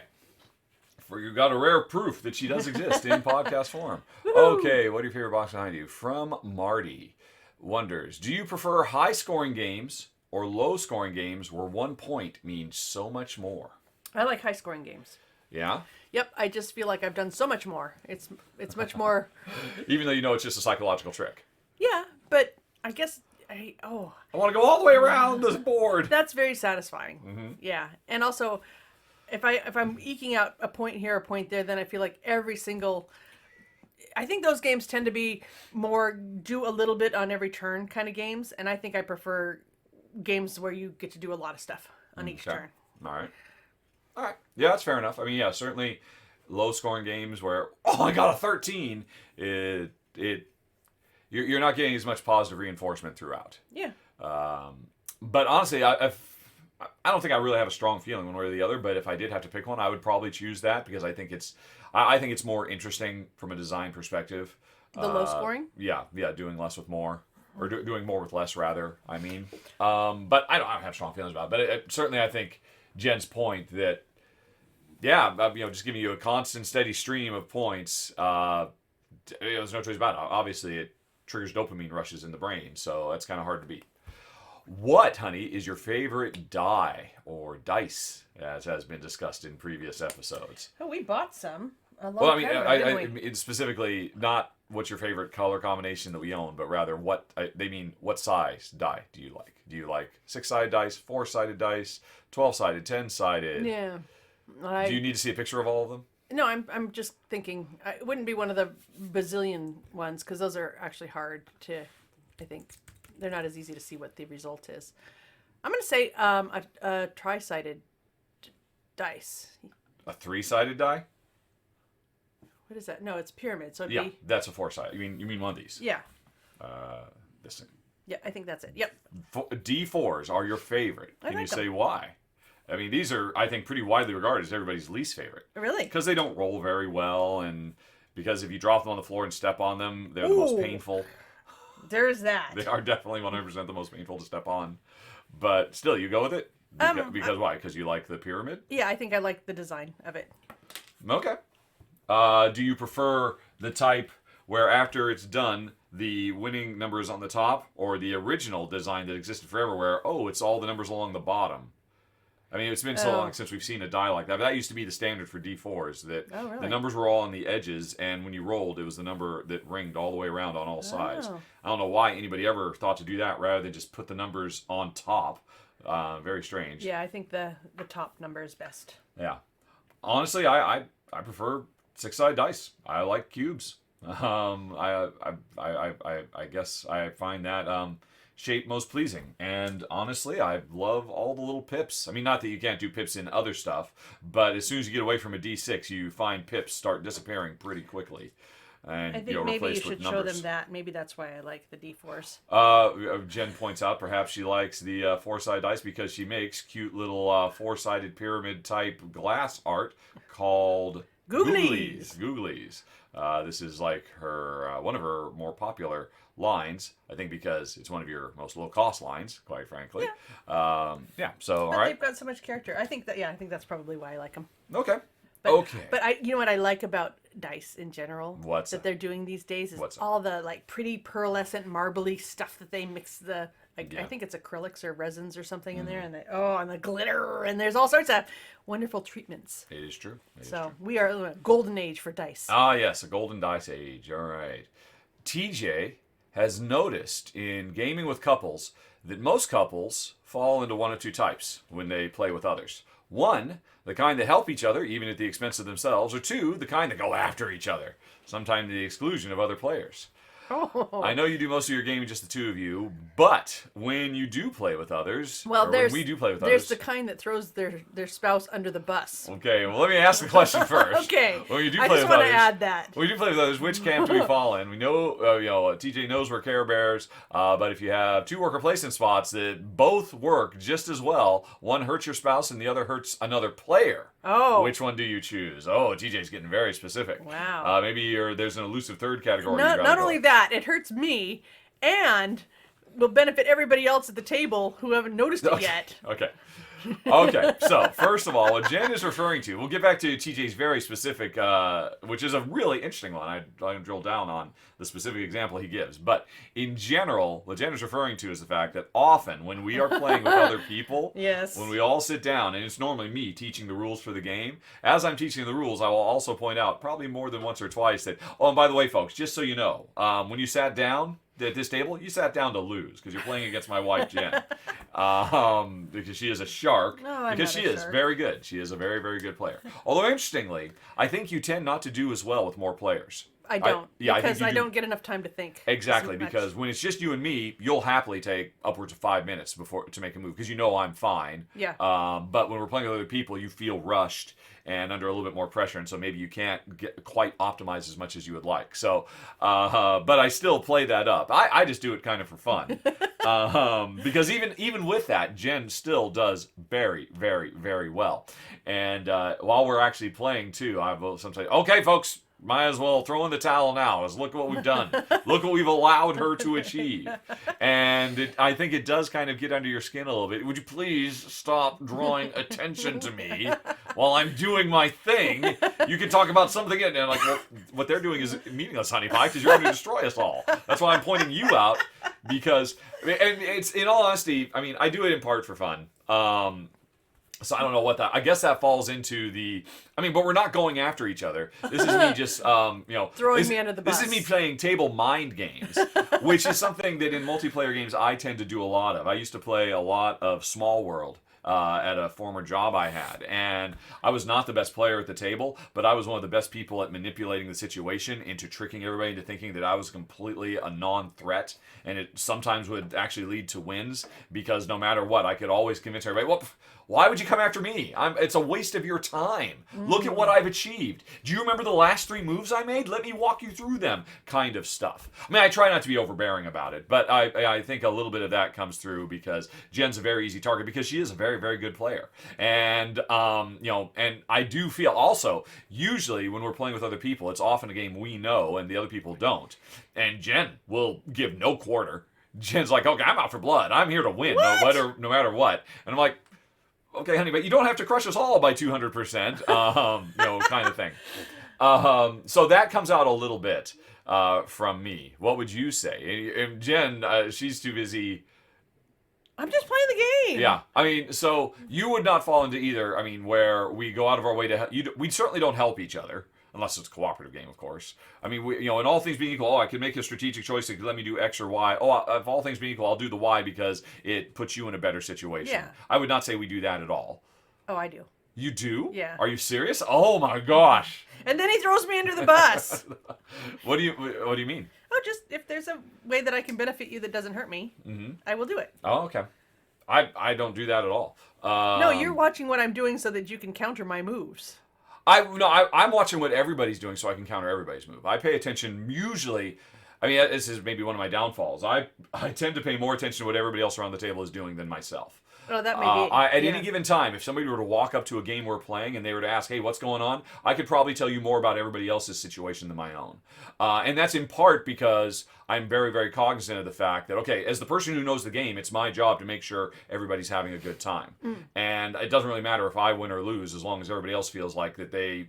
the biggest failure is somebody saying, "Oh, I had no idea that was going to happen. Yeah. You didn't tell me that," or that kind of thing. So I'm really, really sensitive to that, and I really spend a lot of time. Well, did you realize there's this, that, and the other thing? I mean, I tend to talk more about everybody else's game than my own to help people, or to, as Jen says, throw her under the bus, because I know she doesn't need the help.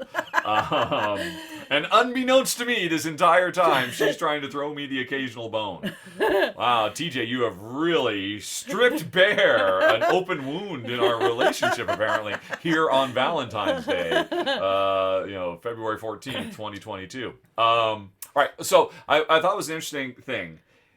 His specific thing. If you are given a choice, one which hurts your spouse and one that hurts another player.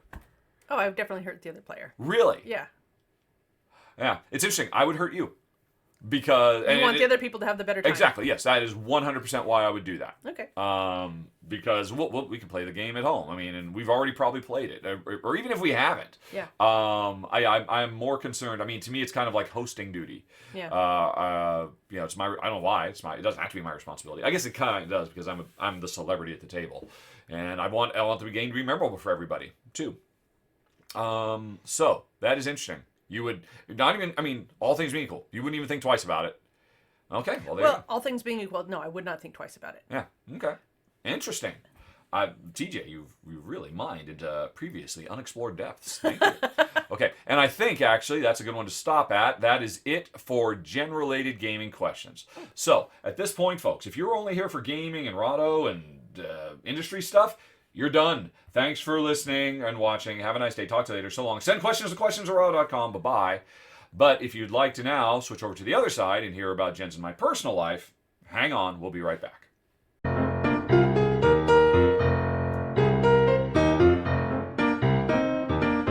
Okay, everybody, we are back, continuing on into the personal questions and answers, starting with something from Andrew.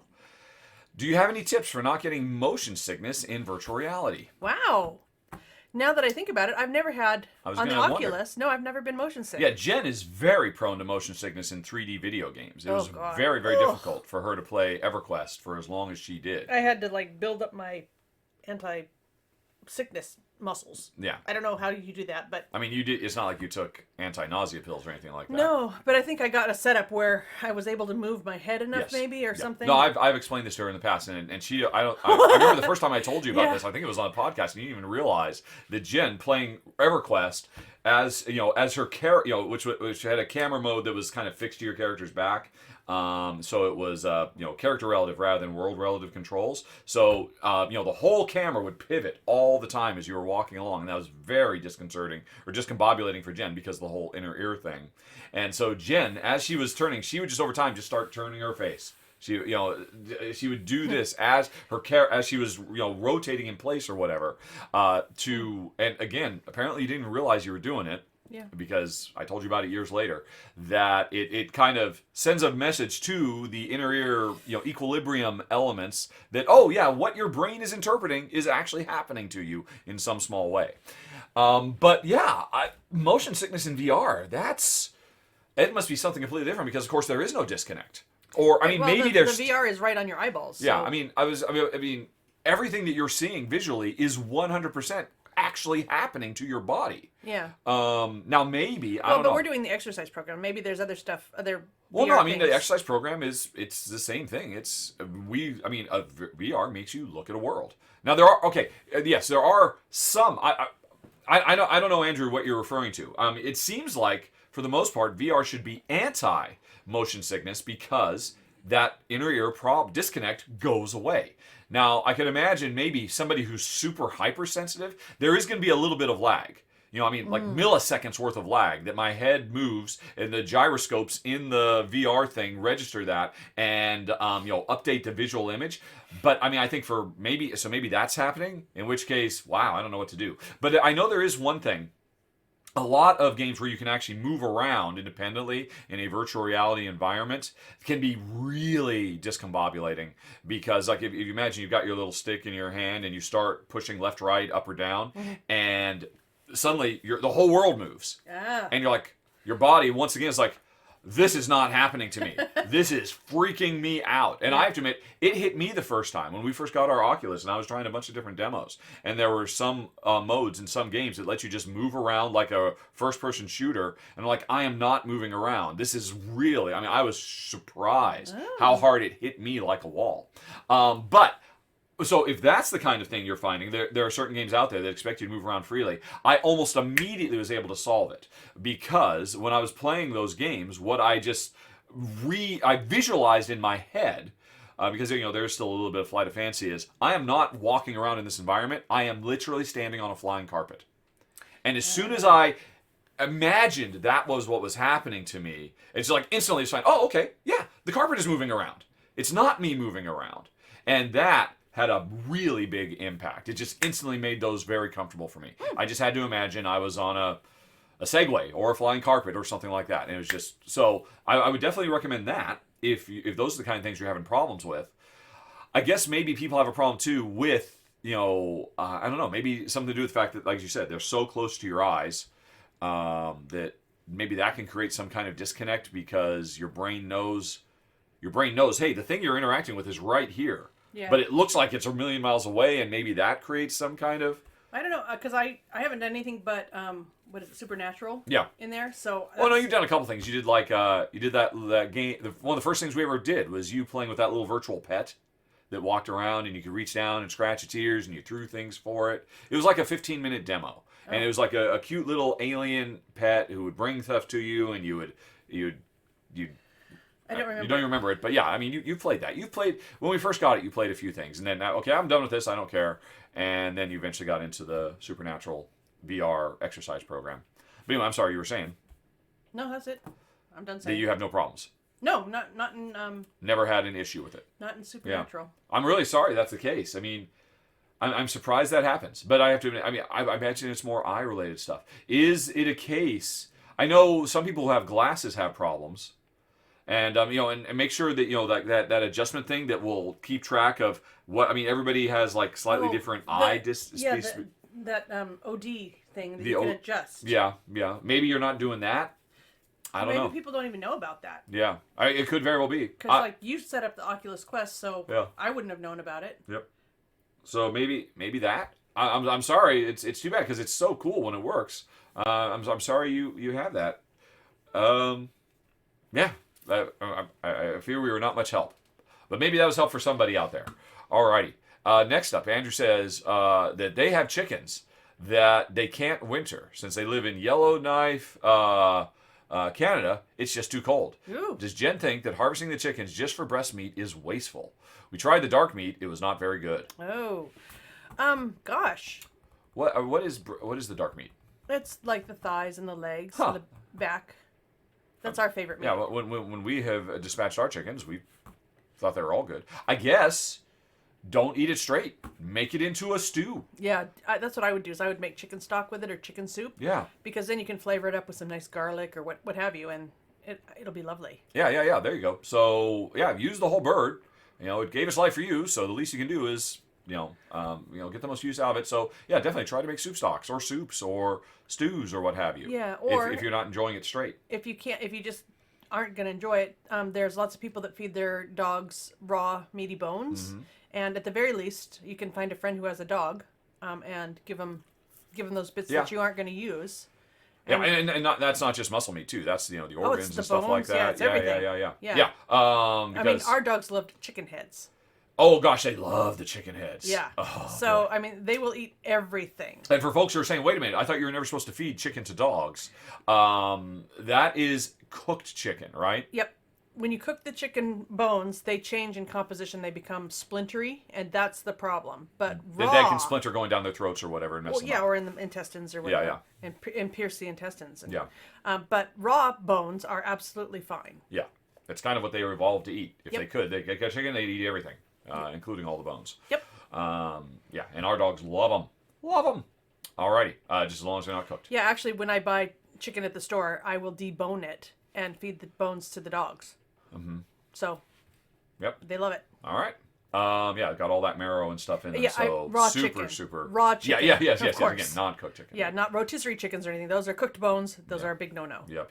Alrighty. That was it, I think, from Andrew. Yep.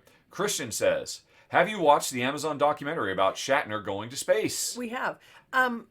Actually, can I go back we're going back to Andrew? Hold on, chat. Because I know technology is moving forward, and I get emails from companies that have chicken-related stuff. Mm-hmm. And so what they were saying is that they're making heating pads now for the nest box so that your eggs don't freeze.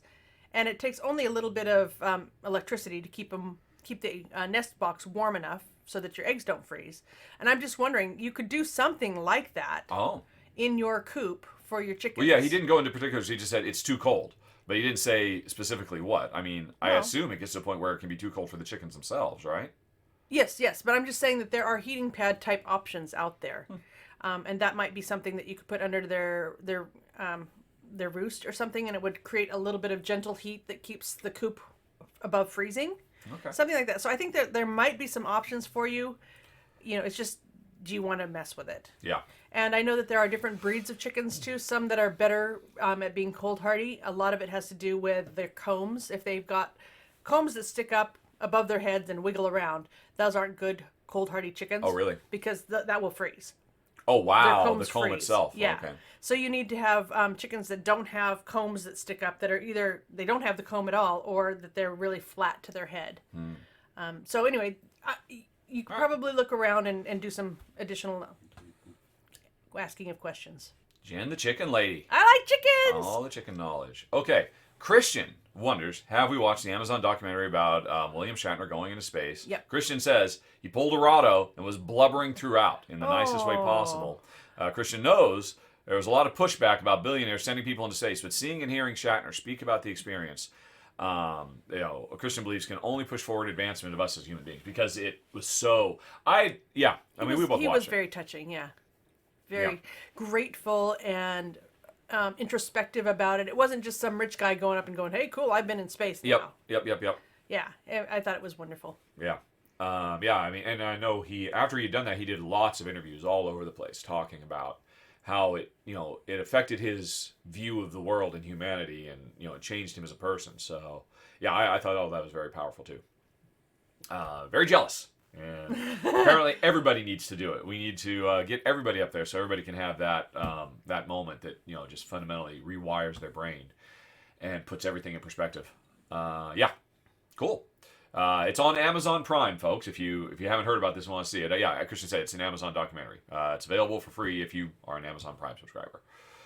Okay, Daniel asks, have I seen Andrew Young's video, John McWhorter of Woke Racism? And if so, what are my thoughts? Actually, I didn't see it, but I did listen to it on the podcast.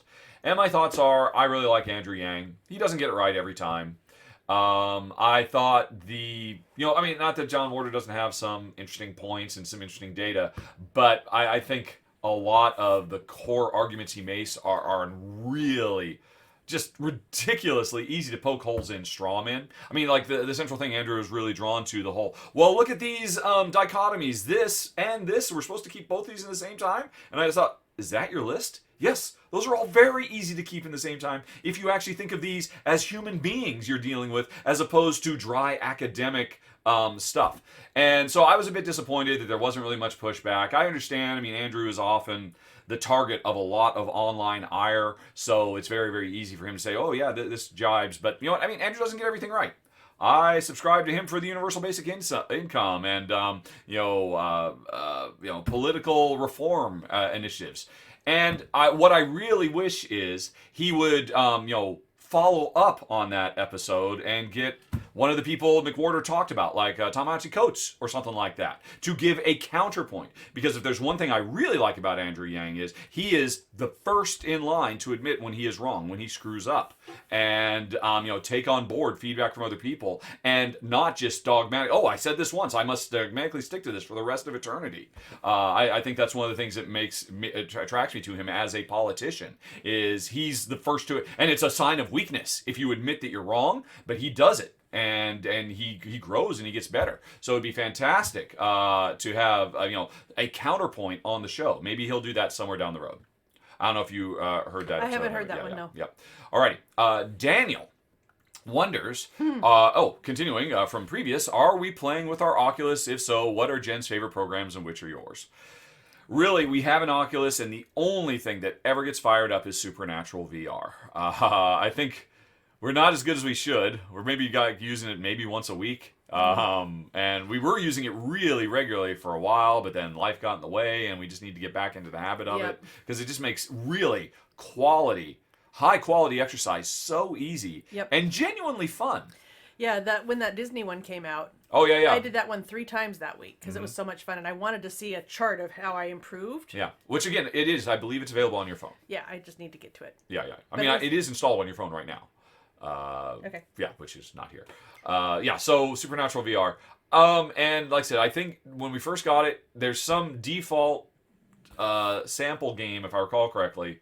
Or no, maybe it was one you downloaded that you gave you a little virtual pet, and you prepared food for it and you fed it. And the whole thing lasts 15 minutes, and you were playing it, and me and Mom were watching on my phone, and I can't believe you don't remember this at all. But that's the only other thing she's ever done with it. I got a lot of pets that I feed in real life. Yeah.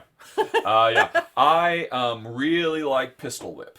Pistol Whip is fantastic, and I was playing it pretty regularly. And I was really excited when they, at some point, I don't know, 6-8 months ago, when they did a new update, they'd introduced like storyline modes and whatnot. And I thought that was really cool, except you have to play through them from start to finish. And it's like, can I please save my progress? I do not have half an hour to do this right now.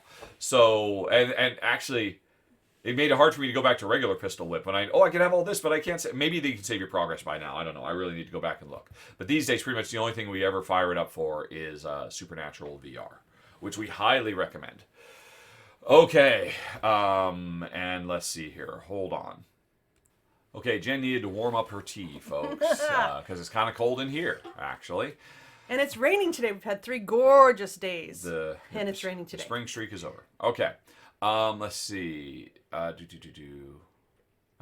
the heck? I think I must have accidentally deleted something when I was... There we go. Oh, yeah, okay. Right, okay. So, that was it for... Bullet. What else? I thought the Vader Immortal was cool, but it's not... It was kind of a neat one-time experience. It wasn't that great a game, quite frankly, but it was a cool roller coaster ride of sorts.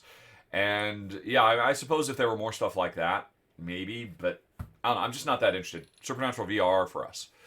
Gerald says, want to say happy birthday to Jen. Hope she had a good day. Oh. What did we do on your birthday? I got sick. No, she did not, actually. That's okay. We had a nice day after my birthday. Yeah, she huffed a lot of glue on her birthday. I didn't mean to, but it was cold in the studio, and so I didn't open the window for ventilation. Yep, while she was gluing earring stalks or stuff like that. And so later that night, she said, I've got a bit of a headache. Well, this will pass. We're still going to go out and have a nice dinner and all that. And she couldn't finish her nice dinner, and we had to take it home. And basically, I crashed and went to bed and felt much better the next morning. Yeah. Okay. Just wanted to throw in that when Lance and his family loved watching Survivor, finding out it's Jen's top 5 show, but also mentioning Australian Survivor. That's Gerard's favorite. So much happened. I assume you must be talking about last season. The biggest one when the player and the fire and what happened. That numbed me out because I thought that player would have done well. Plus, that was the player I wanted to win. I don't remember. Do you remember? I'm trying. Recently, there was something where they went to making fire, and the person you thought would win did not. Oh, yeah. Okay. Anyway, Gerard knows I mentioned Survivor. There have been many Survivor questions on the show, but heard mention we were just starting to watch it again. Thoughts on if you enjoyed that season? Thanks so much, both listening to the show. So, the previous, of course, now that was not the first episode of Survivor, Australian Survivor. I have no idea why we started watching that season. Somehow it just came across. I knew it existed, and I just, on the spur of the moment, said, we want that. Let's give this a try. And yeah, we were both transfixed by Australian Survivor. I personally am not a fan of the fact that it's significantly longer. It's like, an average episode is like 70 minutes because it really feels very heavily padded. There's a lot of, let's look at your face and look at the other person, looking at the person and back and forth. And it's like, okay, yeah, these tribal councils, they could easily be half the length. Yeah. Let's cut the fat, folks, and get down to like a American regular Survivor tight 42 minutes instead of almost twice as long. And it's not like twice as much stuff happens. So I'm not a fan of that, quite frankly. But on the other hand, I think, wow, they are really pushing the formula. So many really cool challenges and twists and turns that don't feel gimmicky at all, just feel like natural. Like, why haven't they been doing that for 5 years? This particular thing they just did this episode for the first time ever in the history of the show. So, yeah, that's all very, very cool. And we're watching the new season now, which so far is not as good as the last season, but it's still pretty good. The one with Sandra, you know, the Americans amongst the Australians and all of that. What do you think, Honey Pie? Yeah, I do think that there's a lot of, like you said, too much significant looking at each other. And also, what I'm seeing this season is that they aren't giving us a real feel for all the cast members. Mm-hmm. They're definitely focusing on. Which is weird considering they're twice as long as the show. Yeah, I mean, I would like to get to know some of these other people. And maybe they're just boring. Maybe they have nothing to say or show or whatever. Yeah. But yeah, I'm kind of... Yeah, anytime they don't really focus on a character, I always assume, oh, that means they're going to go a long ways. And once other people are gone, then we'll start paying attention to whoever. I know, but I would like to know them earlier as well. Yeah. You know, because it's not like they just start playing the game on day 30. Mm-hmm. Yeah. So that's my feedback. It is true. But yeah, I agree. The challenges and stuff are so cool. Yeah. And the twists. Yep. Every week of Australian Survivor, there's at least one. Oh my God! Wow. That is such a cool challenge. What an interesting thing. Or wow, what a really cool new twist to the game. Yep. Yeah. So whoever is running that show down under, they're doing a great job. Honestly, better than the American. But I mean, I would like to get American editors. I mean, man, they go so overboard on the music. It's so crazy, over the top, bombastic. It's like, okay, you're really overselling this moment. Sorry. All right, but still, yeah, we're enjoying it. Griffin wonders, how do we cope with the time period in which I was most busy in the video game industry, working crazy hours, etc. Both Griffin and his partner are in that phase of their lives, working crazy hours, sometimes on opposite schedules with high burnout, to try their best to make time for each other, are always looking for tips to balance crazy work lives. That's a hard one. I mean, I was just as supportive as I could possibly be with making food and bringing you dinner and making myself available when you had time. Yeah. But it was lonely. It was just a lot of not seeing you. Yeah. I don't know. It was for the greater good, if you will, because we did come out well from that financially. Yeah. Not as well as we could have if you'd stuck around and reaped the real rewards. But yeah, but I always tend to, I can't say I can't anymore, and I just got to beat feet. Well, you get burnt out, and fair enough, because you worked so hard. Yep. Yeah, but on the other hand, you know, I contrast that with, we've lived in amazing places and we've done amazing things. Yeah. So, you know, and it's all worked out fine. Do you think our net worth would be double if I just would have stayed a couple more years in Oregon, and then if we just stayed a couple more years in Texas, and then if we just stayed a couple more years in Guilford? Probably. Because I'd finish the job, stick around for a little bit. We'd get like the first royalty bonus or completion bonus or whatever. And like, okay, I can't stay. I gotta go. I'm done with my responsibilities. It's out there in the world. I can move on. And then I keep hearing from people, yes, 6 months later, oh, we just got our second royalty check. It was bigger than the first one. Yeah. And just like, that is not efficient. It's totally inefficient. Like, yep. Yeah, that happens so many times. Well, and you'd put the work in, and you didn't, get the reward. Yeah, well, you got some reward, obviously. Yeah. But, I could have gotten so much more Siphon Filter royalties, so much more Sims royalties, so much more Fable 2 royalties. Oh my gosh, those were so huge. And I could have taken a picture of myself holding a BAFTA, because I'm a BAFTA award-winning game developer. Whee! But yeah, I always just had to move on. But anyway, though, yeah, that's neither here nor there. So you don't have any suggestions? I already said. Do your best. I said I made myself available. Well, see, I was the one that had time, so. Yeah. Well, yeah, because you were just living a normal life. Yeah. You had your job, too. Yeah. You were still working full-time at, what was the name of the place? Line Design Graphics? No, I mean, weren't you still working? I mean, so Jen, a question earlier, Jen is a graphic designer. Self-taught, or no, you took some old school, here's how things were done Yeah. where our grandparents did things. Yeah, with X-Acto knives actually pasting stuff up with glue. Yeah, in college. And then when you were working full time at the jewelry store in downtown Seattle, he had a cheap little Mac, and he said, "Hey," it was one of the first Macs. Yeah. Because his girlfriend was a teacher, so she got, literally one of the very first Macs. Really? Wow. Not maybe the first Mac, but the first design first line. of, yeah. They go, well, what are we gonna do with this thing? Well, we need to make some advertising and brochures. Hey, Jen, could you figure this out? Yeah. And you just said it was like a project you had at work when you were not learning how to become a professional jeweler. Yeah. Which we talked about earlier in the episode. Somebody asked about my ring, and so I talked about it. How you are at your one point you were a professional jeweler, or I guess would you say you were an apprentice jeweler? I suppose. Yeah, actually, Paul had offered to send me to the Gemological Institute of America. Oh, right, yes. Mm-hmm. So I could have gotten certified in like diamond grading and all that kind of stuff, but we didn't quite go there. Yeah. Because I think I worked for him for 3-4 years, something like that, and it was a great job. Really nice man that I worked for. Yeah, and so you started out on this one track, but then once that Mac came in, you're like, oh, well, okay, I'll make some ads and some brochures and handouts for people and things to hang on the wall. I'm like, oh, I can do this and I can do that, and then next thing you know, there were other business companies. Owners. Your neighbors who are like, hey, could you do some of that for us? Yep. And Paul's like, well, she's kind of my apprentice for being a jeweler, but yeah, okay, we'll do that too. Well, so Paul and I actually made this business called Northwest Marketing. Oh, right, yes. Inc. Oh, I totally forgot about that. And so we went into business for a while because he had tons of business contacts. Exactly, yeah, he knew everybody. He knew everybody, and Seattle. so and they just needed, they needed ads or whatever. Yeah, because what was this? This was the mid '90s, I guess, the early mid '90s. Yeah, around 90, 91, somewhere in there. Yeah. Mm-hmm. And so very different world then. It was really nice though because that business that we started together, actually when I left his employ, I cashed out my half of the business, and it enabled us to buy that down payment was part of what bought our first house. Yep.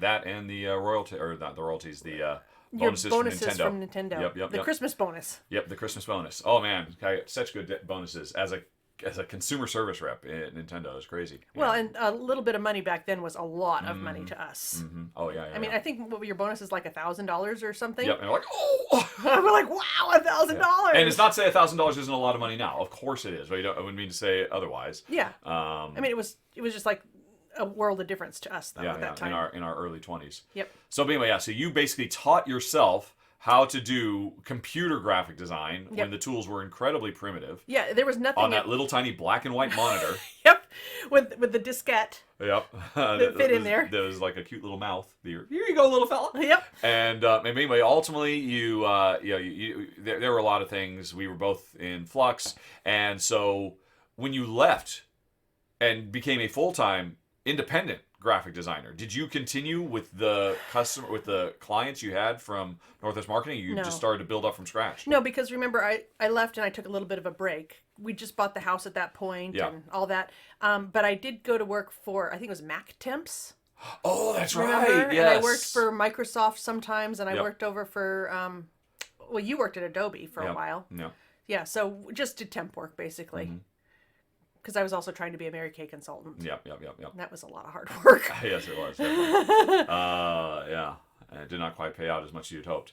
But anyway, ultimately, you transitioned over to doing that full time. Yep. So back to the original question, when we moved down to Bend, and that was the first time I'd really, in my mid-20s at this point, started to work incredibly hard, where you just wouldn't see me literally for days, or you'd only see me for minutes every 3 days or something like that. I'm wondering, I mean, when we moved down to Bend, you had been doing freelance stuff, but then we moved down to Bend, you got a job at a local print shop. Yeah, because I thought, oh my gosh, wouldn't that be nice to have a 9-to-5 job and go home at the end of the day and not have, all this pressure or stress about taking care of clients and stuff like that. Yeah. Yep. So there's this place called Jammies that was run by a man and his wife, or a woman and a man. They were married. Yep. And I think that went for 6 or 8 months or maybe even a year.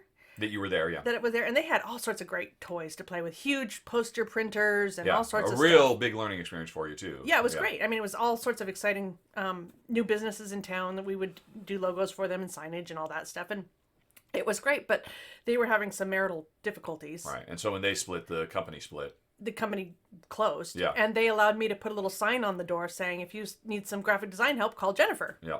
And so I set up... because you'd been doing, you were the... they ran the business and you were the... Well, Terry had She was also a graphic okay, designer. yeah. Yes, but he was the marketing guy, I Yep. guess. But anyway, so they let me put the sign up, and then I just set up in my home and. See, here's the thing. This is all interesting to me because at this point, I didn't even know this woman. I never saw her. I was at best tangentially aware of what was going on because I was so knee deep in Siphon Filter, and that was my entire existence. Actually, I and think it was Bubsy Bubsy before at that. that time, Yeah. Because I crunched super hard on Bubsy as well. So ultimately, and that's what really kickstarted your business, and you took that business with us to Texas, and you kept until you discovered glass, and that was your true calling. I mean, if you hadn't done that, you might still be a graphic designer today. You might still be doing logos and websites and all the rest of it. Well, that could be, but I think actually moving to England is what really put the kibosh on my design business because the time zones difference was so great. Oh, so you didn't even try to foster? I'm trying to European remember. I might have clientele? still no, I didn't. Oh, I didn't have any graphic design clients other than you, I guess. Yeah. Or occasionally, I guess maybe I did stuff for friends still or whatever. But no. I'd been doing glass for 3 years by that time, and we moved literally a ton of glass over the ocean with my big kiln and all my stuff. And I thought, well, okay, this is my opportunity to do glass. Yeah. And I sold line design graphics to David. Remember? And Yes. I was done. Yeah, I mean, you were doing pretty well as line design graphics. I mean, you actually had I had a one great full-time business. employee and then another part-time employee, and Yep. yeah. So okay, sorry, that went way into the weeds, folks. We're back to so I was kind of curious because you started to say, well, you didn't have as much going on, but you did have stuff going on. I mean, because Griffin's point is both he and his partner are just knee deep in it, and that was not the case for you. I mean, when we were in Bend, you were never a workaholic, right? I mean, you just had, like I said, you were at Jammies, it was a 9 to 5, and then when you became your own thing, it was still regular hours. It wasn't. I think it was probably, I don't know. I'm going to say 40 hours a week, but that was also including doing networking events and going to, dinners and remember that group I was in and doing Chamber of Commerce stuff. And I was very involved in the community. And we'd bought that greenhouse. We had a lovely big greenhouse. It was probably 20 feet long by about 8 feet wide. And it was beautiful in heaven in Bend because, of course, it gets cold there. And I had a little greenhouse business where I was selling scented geraniums and propagating scented geraniums. Jen is always ambitious. So, I mean, so you had a lot of stuff going on, too. Yeah. But not as much as me. No. So that's because this whole thing started with you saying, well, I didn't have as much going on, so I just made time available as I could. And, of course, I couldn't. I'm still just trying to think of. And all my time was flexible. Working for myself, I could do client work anytime I wanted. Yeah. Obviously, greenhouse was anytime I wanted. We had Scuttle at the time. Yeah. Because Jammies is the last time you ever worked for anybody other than, just independent clients. Wow. That was your last. I go to an office from 9 to 5, and I walk out the door at night. Yeah. Yeah. That was, well, let's see, 4 plus 6 plus 8 plus 3. So that's 21 years ago. Yep. Well, I'm sorry, Griffin. We don't. I was wondering if maybe this trip down memory lane. Well, hopefully, it was interesting for folks. I mean, if you're listening to the personal section, presumably you found all that interesting. I actually found some of it interesting myself, or stuff I knew that I'd forgotten and whatnot. Don't want to bore you. Yeah. But I think there's nothing applicable. I mean, for me, there was nothing I could do. I was just so, running to stand still. It was would have gone on my tombstone if he died running to stand still. If I'd had a heart attack at that point or something. And it was, and I knew it was a problem for Jen. I mean, I remember we did have an agreement that no matter what was going on, I would always come home and have dinner for an hour, right? But that was in part because home was a 3-minute drive away. Yeah, and that might have been after how many years of you working too hard and not. And at some point we said, at some point least, you laid down the law and said, okay, look, something has to change. Yeah. You were very, very clear that, you needed a little bit more time with me, and like, okay, we'll do this. Yeah. And I probably remember that very clearly and I remember specifically 3 minutes long. I could tell you exactly how many long because Chumbawamba. Yes, because I would get home, we'd have dinner. The whole time I'm like, I gotta get back to work. There's so much stuff to do, and I'm trying to just be there and present with Jen and all of that as best I could. But then I would hit the pedal to the metal and drive back to work. And at the same time, there's so much I have to do, and I don't want to go back. It was so hard going back because this is where I'd rather be. home with you. And so to pump myself back up, we had an early MP3 player. Or no, it wasn't an MP3 player. It could play burned. It could play burned CDs or something. I don't remember what it was. But I had Tub Thumping by Chumbawamba, and the drive from home to work was exactly that long. And I would drive the whole way screaming at the top of my lungs. I get knocked down, and I get up again. It'll never keep me down, because it was also very hard. At the time all this was going, as hard as I was working, I thought it was all a waste of time, because we were just going to crash and burn and die, because Metal Gear, which was our main competition, had been announced and had come out, and we're like, oh, what's the point? It's just going to be another Bubsy all over again. I'm going to lose my job, but I'll keep working as hard as I can. And so, yeah, literally shouting that song to get myself pumped back up, to get everybody else pumped up, because it was my job to keep everybody moving, was a tough time. Anyway. But unfortunately, sorry, Griffin, I don't know if there's anything in that that's of any use or value, but that's where we were. Okay. Griffin then continues. Is very intrigued by the time he said we both played that video game. I'm blanking on the name, but it was one with the Elven Rangers. That would be EverQuest. You said that the peak of playing it tested your relationship. How so? My partner and I both have gone into phases of probably playing too many video games. What broke your love or addiction for the game? Now, this is interesting. I believe, if I recall correctly, when I mentioned this in passing in a previous podcast, Jen said, "What, really? I had no idea." Yeah, because I thought you were happy that I was involved in something, and it kind of gave you permission to go back to work. But I think when you were so heavy into EverQuest, I mean, the thing that was problematic for me, I had started playing EverQuest, it was a work-related thing, and Jen said, okay, I'll give this a try. And Jen really got addicted to it. I mean, would you go as far as say that? Is that too strong a word? I mean, you put so much of your life into that game. I did for a while. Yeah, I mean, really long, hard hours. And I just remember being over on the couch thinking, I'm here.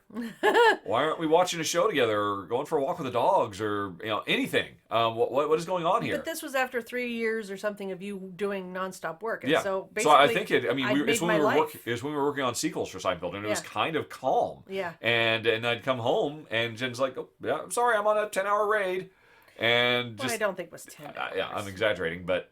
And I guess I probably just bottled that and never really complained about it, because Jen had no idea. But yeah, I found it. It was very disheartening that finally we'd made it through, and now Jen's volunteering to, and I really kind of resented the game, because and don't get me wrong, I mean, I could have gone back in, and it's interesting. And you would have been most welcome. But I was so burned out on that game, and that game made me angry. There were so many design decisions, and at the time I was working for 989 Studios, or that was our publisher, and so I felt like I was kind of pissed off, because I was indirectly connected to the developers of that game. There was a time when there was a press release from 989 Studios saying, we've got the #1 video game in the world, Siphon Filter, and we have the #1 computer game in the world, EverQuest. And it's like, we were literally at the top of the world. And I felt like, well, okay, we're kind of kissing cousins. I should be able to have some impact in here, because there were so many things that made me so angry about the way EverQuest was developed and run, that I eventually said, okay, I just can't. I can't in good conscience keep playing this game. It just makes me angry. And so I switched over to Asheron's Call, and Jen did not follow. Jen just stayed with her Sylvan Rangers, and by hook or by crook. And eventually you left. And so that's really the question. What pulled you out of EverQuest? Because it wasn't me, apparently. I think actually it probably was. Yeah. Because at some point, I remember on my 30th birthday, we were in Seattle, and we went to somewhere downtown, and we... To a computer cafe to log in. No, it wasn't a computer cafe. It was some big gaming palace. No, remember? And it was a place in downtown Seattle. Yeah, no, it was in the University District. It was, I forget, it's long gone now. No, it was in downtown Seattle. Yes, that super 3-story mega arcade. Yeah, I forgot all about that. I'm sure that's long out of business too. Probably. And I remember that we went on my 30th birthday and did that in downtown Seattle. And so I was still really enmeshed at that point in it.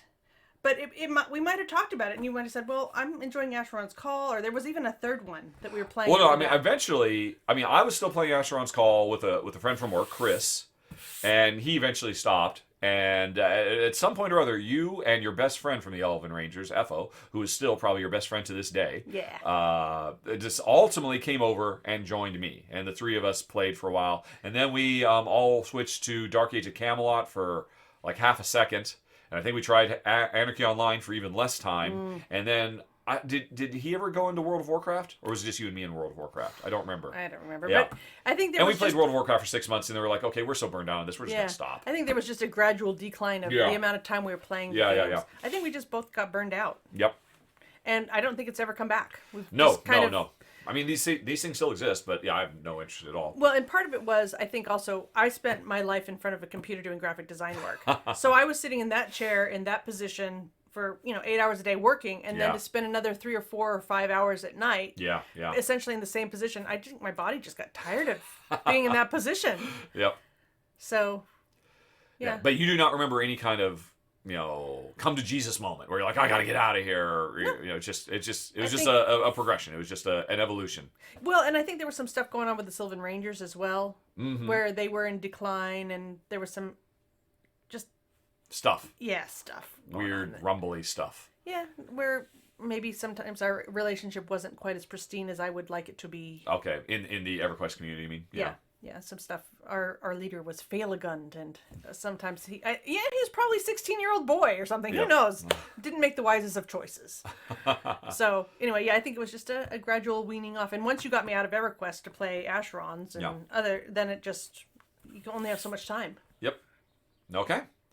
Thanks for the walk down memory lane, Griffin. James wonders, have we seen the new Matrix? And if so, what did you think of the video game talk at the beginning? Yeah. Well, Jen didn't like it at all, I don't think. I liked it. My thoughts, with spoiler free, I thought it was neat. I thought it was very, very clever. In that it is a cool evolution of the ideas. It doesn't just hit the reset button. It's like, hey, here's what happened, and here's what could naturally be an evolution of that. And I thought, the additions to the lore of that universe were really, really cool. And I love the meta commentary because it's obvious that this wasn't both Wachowskis. Was it Lana or Lily? Whichever Wachowski came back to direct it, clearly did not want to do it, and only did it because if they didn't, they knew somebody else would do it. And so, and that message is peppered throughout. And I loved all of that. And that's obviously a lot of the video game portion where, look, whether you like it or not, we'll make the sequel with or without you. And and obviously that's a parallel. And I just love the brazenness of it that she just said, well, yeah, my corporate masters make me do it, so I'm gonna roast them in digital form. And did they even notice? So I loved all of that. So there's a lot I really like about the movie, and it's just great to see all the characters and the actors and all of that.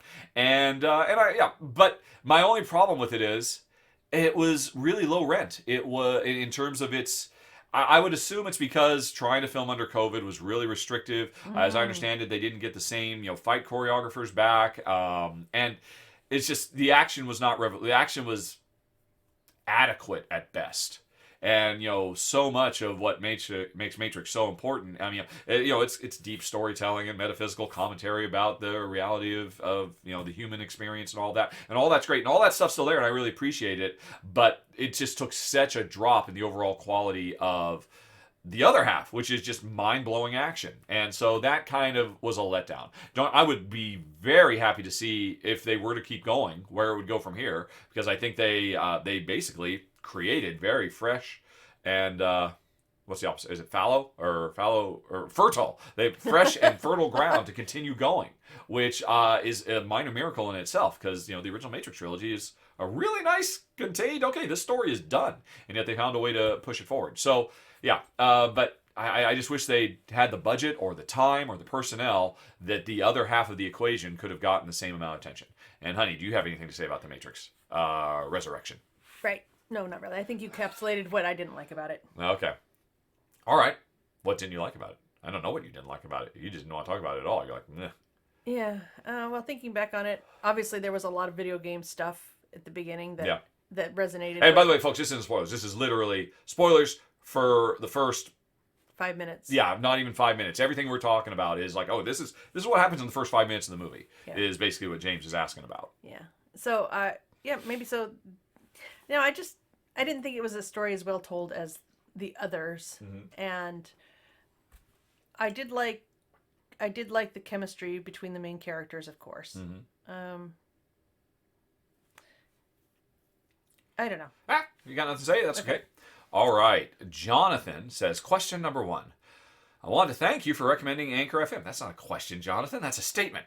We started a podcast for work, and it's awesome. Oh, that's great. Folks, I apologize for I think every episode you have to hear me talk for, I think it's only 10 seconds long about how great Anchor, or 30 seconds long, how great Anchor FM is. It is really great. And Jonathan agrees. What is Anchor FM? Anchor FM is the system that I do the podcast with, or that I host the podcast. I used to do it as this really weird mishmash of stuff where I had to upload the MP3 files to archive.org, and then I had to use Google Feed Burner to propagate the message to iTunes and every place else. But Anchor is basically, I'm done with the audio, I just upload it and say publish, and boom, it's done, and it just appears everywhere, and it's 100% free. Wow. And yeah, it's really, really good. And it supports, let's see. Anyway, Jonathan continues. I've talked about embedding ads and how Anchor supports that. Are you saying that other free hosting services don't, or that other services don't provide tools to enable ads? It's the latter. What tools do you use on Anchor?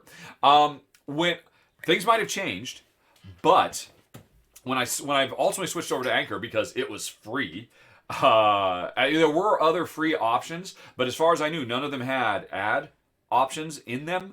That if you wanted to have ads, you had to go to one of the other services that you have to pay $50 a month to host your podcast. I'm like, I'm not paying $50 a month to host this podcast, or $100 or whatever. And and that's how they make their business. Anchor.fm was the first, and as far as I know, the only one that, not only do we host it for free, but you actually get income off of the ads that appear on this, on your videos. And so, when you ask what services or what tools am I using, basically, if you're on Anchor, maybe there's a tab. When you go in, there's a place where you can upload your videos. There's a place where you can edit your audio, your episodes. And then there's a button called Money, I believe. It's literally called Money. And you can go on there and you can enable, there's two things you can do. You can just turn on ads, and you can also record ads. And right now, the only record ad I would love to do more of them, but, it's not great. It makes me a few $100 a month. Like $300 a month is what I'm making off Anchor ads. But I'm recording this podcast anyway, and $300 is it's not nothing, and it's definitely worth the amount of work I have to do to push a few buttons, record saying how much I like Anchor.fm, and it's genuinely true. I really like Anchor.fm. And so, to your tool. Okay, the main thing is after you've uploaded your MP3 file, they have an online editor that will let you edit bits out or insert other bits. I mean, that's another cool thing about it, that you can actually change your podcast if you realize you made a mistake, let's say. You can use that. Basically, I just go in and I create a couple of splits, and then I go back to the previous page and insert an ad. And it takes care of the rest. It does all that stuff for me. And like I said, I'm making a few $100 a month doing it, and I'm very, very happy to do it. It makes Jen feel much more comfortable about coming back to do this every month. And that's it. It's 100% just built in. I'm not using anything external. I record the podcast. Nowadays, I record the podcast in OBS, so I get the video for YouTube. I strip the audio out. I edit it together in Audacity, which is free software. OBS is also free software. And then I upload it to Anchor.fm, which is free. That's the beautiful thing about this. I mean, you can have a successful podcast 100% for free thanks to Anchor. And anyway, so yeah, that's what I do. Jonathan, if you need more help, I guess write to me again, and it's pretty straightforward, the stuff. Okay, and then continuing, related to podcasting, have I ever used Descript? I don't even know what that is. That means nothing to me. If you haven't or are looking to edit your content, it's amazing. You can set it to remove filler words. Ooh, like ahs and ums. It transcripts your audio. You can cut and text in the transcript and edits your... Wow! The audio is... I've never... right, okay. So you ask, Jonathan asks, if I haven't used a script, what am I using for editing? Very little editing. Basically, what little I do, like I said, I just strip the whole thing out of the video files from OBS. I use... What is it? Audacity, basically, to turn it into a... to reduce the file size, because it used to be my videos were my episodes were like 300 megs because they were in stereo and they were in high bit rates, and so I just use Audacity to put it into mono, knock it down to a low bit rate, so the files are less than 100 megs for people to download on their phones and whatnot, and then I just upload it. And then I do a little bit of editing on the site to basically put in inserts where ads could go if the system decides to throw ads in.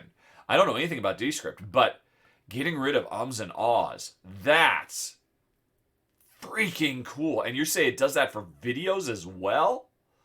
Wow. You can't see it, folks, but everything I'm doing, I've got a monitor right in front of me, and with a little piece of thumbtack right in the middle of my monitor is the word to remind me to stop saying all the time. And it's really kind of annoying because often it blocks my view of what I'm actually trying to film or what have you. But that's really interesting. I've not heard of Descript. I'm definitely going to look into it now. Thank you, Jonathan. Question 3. And during which time Jen is silently coming back into the room. She went to refresh her tea because she knew she wasn't going to have anything to say about any of this. Jonathan hasn't been listening for a while. Working at home has imputed the podcast commute listening. I totally understand that. I don't know how people have time to listen to the podcast that they do. It's amazing to me. I mean, but you're right. I guess a big part of it is the commute to the office. All right. So anyway, Jonathan, if I've already answered, the apologies, but trying to catch up. Curious if Coast to Coast ended. Oh, not Coast to Coast. It was Corner to Corner, the show that I was doing with Tom Vassell.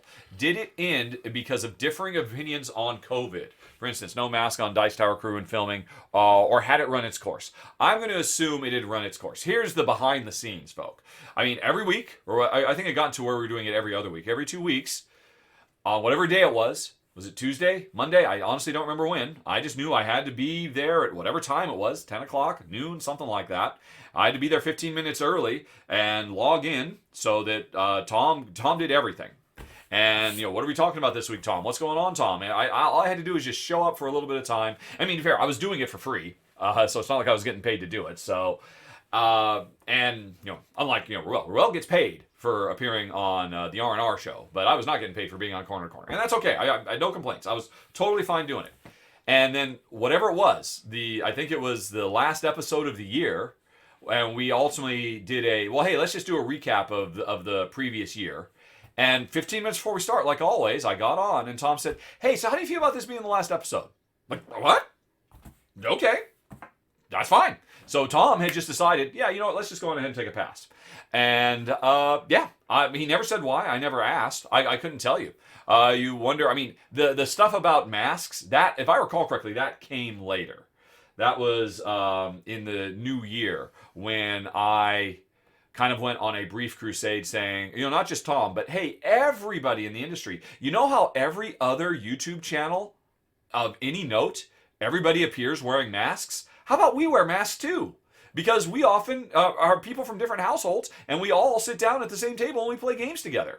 Corridor Crew, they're doing it, and they have millions of views. How about we do the same thing? And so I mentioned that is what you're referring to. As far as I know, nothing ever really came of that. I mean, I know. Jen and I ultimately did wear masks in a video together. We did. And it was one of my most hated, despised videos of all time. It got so many down thumbs, and it really didn't do as well as other ones because it just made people so angry. And so I totally understand why Tom's not doing it, because Tom doesn't want to make people angry. I mean, I've taken such a huge hit over the last 2 years for taking the stances I've taken. But that's just what I feel like I need to do. I don't begrudge anybody for saying, well, no, I got to feed my family. And I've got an entire crew whose income rely on me being able to be successful at this channel. So, Tom and I have never talked about this at all. We saw each other at a board game geek con last year. Everything seemed fine. So as far as I know, there's no beef or anything, if that's what you're suggesting. So, no, I think Tom had just decided, I've done this enough. I think at one point he had decided, hey, you know what? Let's go through the entire catalog of all mechanisms, and that'll be where we end.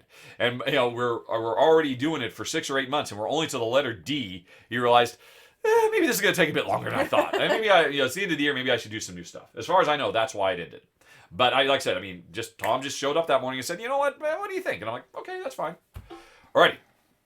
Let's see here. And right. Oh, and then Jonathan ends with, I truly appreciate you and Jen actually practicing your belief in public rather than trying to keep your heads down and trying to avoid controversy.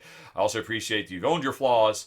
I definitely have, and Jonathan, we all have them, and they've tried to make yourself better and grow. Thank you, Jonathan. I really appreciate it. Thank you very much. I very much appreciate that. Okay, moving on to Kirk. Kirk recently recounted a story of a days, the video gaming story where I took a trip to Japan to pitch a project. And as I exited the building, I realized I'd committed a breach of Japanese etiquette, which may or may not have been the reason for the project's failure. I don't remember that part. I wasn't there, of course, but I don't you know the story, right? No, apparently not. You don't know this story. You know this story. Remind me. You've forgotten this story.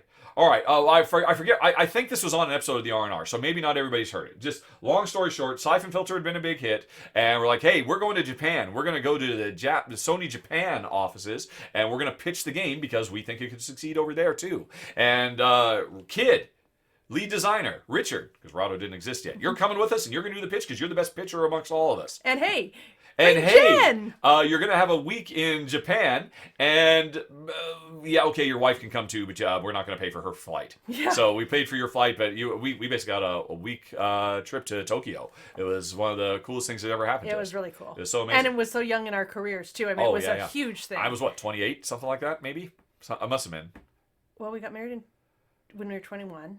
Maybe not even 28 then? I think anyway. maybe 26, maybe. Yeah. So it was the reason we got our passports. Yeah. So the story is the reason we're there is so that I can go to this very high-powered executive meeting to pitch the game and what makes it special and all that. And I was trained about proper mating etiquette in Japan. Oh, with the business card. She knows this story. Yes. And so you're taught about how there's like a ritual about handing out business cards and receiving business cards from others, and you're supposed to do all these things and look at the card and look at the person and look at the card again, and then you're supposed to do a very small imperceptible bow and so I was literally drilled on all this stuff, and I was nervous about it going in because I knew a lot was riding on this. And then when you sit down to the table, all the business cards you've collected from everybody as part of this opening ritual, you're supposed to lay out on the table in front of you, positioned so that the person over to my left, I put their card to my left. And it makes sense. It's really smart. It's cool. Very efficient. So basically, you have a little map. Of you have a little map of everybody around the table right in front of you. And I did all of it. I nailed it, and I think I did a pretty good job pitching the game, and everything was fine. And we get up and we leave. And as Kirk points out, we get out to the street, and Connie, who is our executive producer, said, "Right, okay, so everybody got your business cards." I'm like, "Business cards?"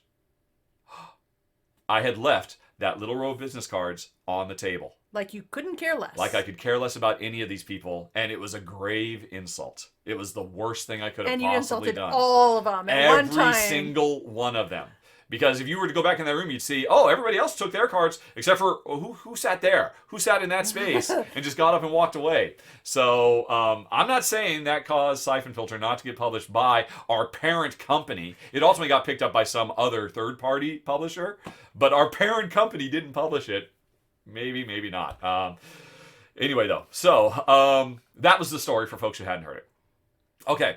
As I exited the building and realized I'd committed a breach of Japanese etiquette, which may or may not have been the reason for the project's failure. Lost in Translation, the movie with Bill Murray, is one of Kirk's favorite movies. I was wondering if anything in that movie sparked memories of your experiences in Japan. Here's the deal. I know I've seen it, but I don't remember anything about that movie at all. The only thing I dimly recall is him filming the cognac commercial he was there to do or something like that. So I'm afraid, Kirk, I don't remember. I genuinely don't remember. I really do need to watch that movie again someday. Because I honestly don't remember it being good, but everybody says it's so good. Anyway, though, on the topic of movies, about a year ago, I talked about Run Lower Run, and I mentioned how much I enjoyed the soundtrack. Yes, I can almost still hear it in my head to this day. Kirk thought it'd be interesting to mention that the composer is also the writer and director of the movie, Tom Twyker, which I did not know. He wrote and directed and composed the score for Princess and the Warrior. It's one of Kirk's favorites, and was one of the favorite scores. And Kirk suggests I check it out. You're right. I don't know anything about Princess and the Warrior, but I will check it out because Run Lola Run was fantastic. All right. Jen often talks about the books she is reading. I was wondering if she'd ever read Haruki Murakami. It's one of Kirk's all-time favorite authors, and thought Jen might enjoy it. Suggests the novella Sputnik Sweetheart.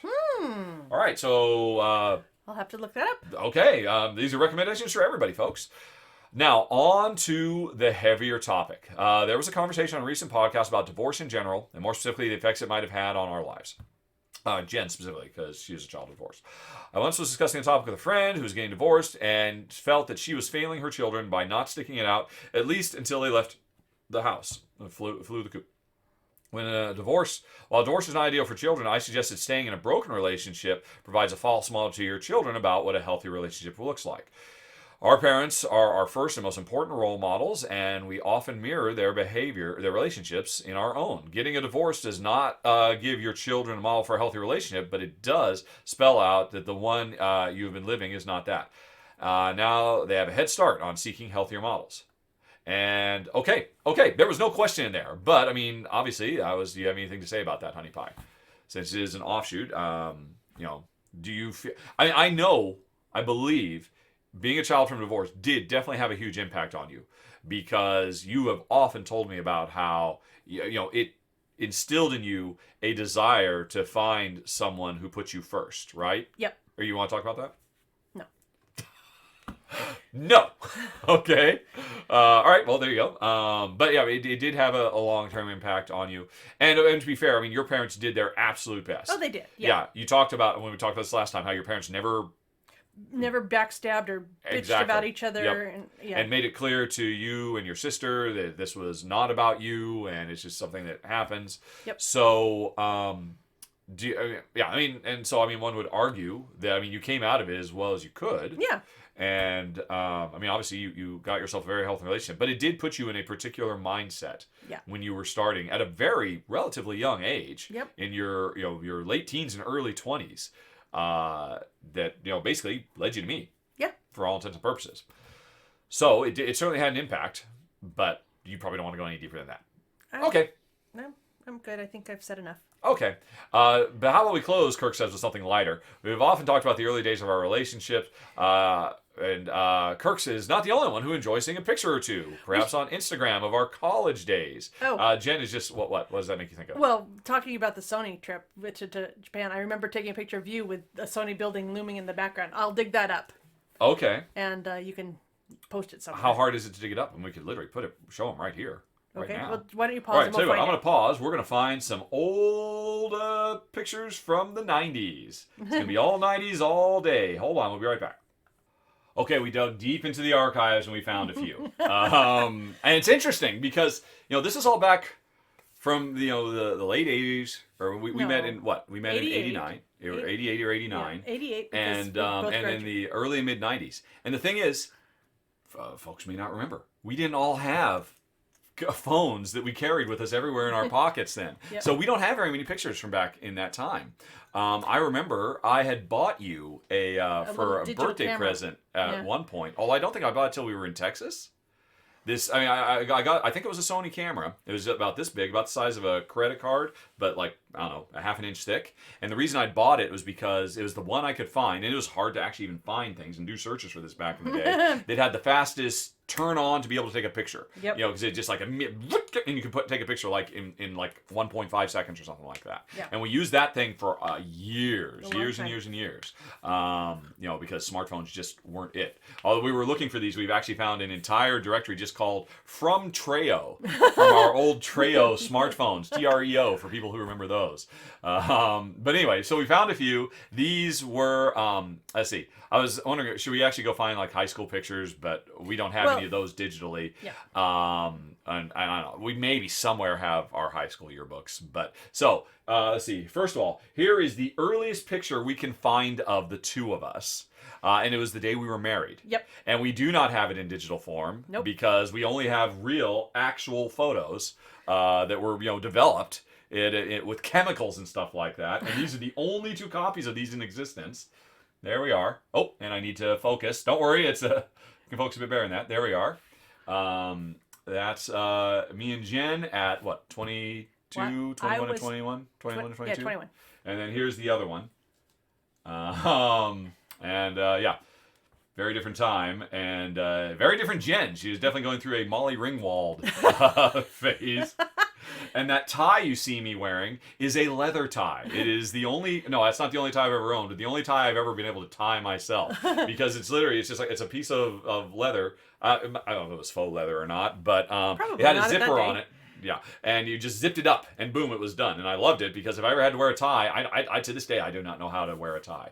So this was that we set our vows at the end of this dock, and you can't tell, but this dock was completely covered with bird crap. No, you can kind of see a little bit of bird poop on that. And that second picture is me carrying Jen off of the dock so that her dress doesn't pick up any of the bird crap. No, it was because I was wearing heels and it was a dock, and you could have. Oh, okay, all right. Heels I recall it being because you need to avoid all the bird crap, and then you're like, oh, I'll have to carry her through this camel.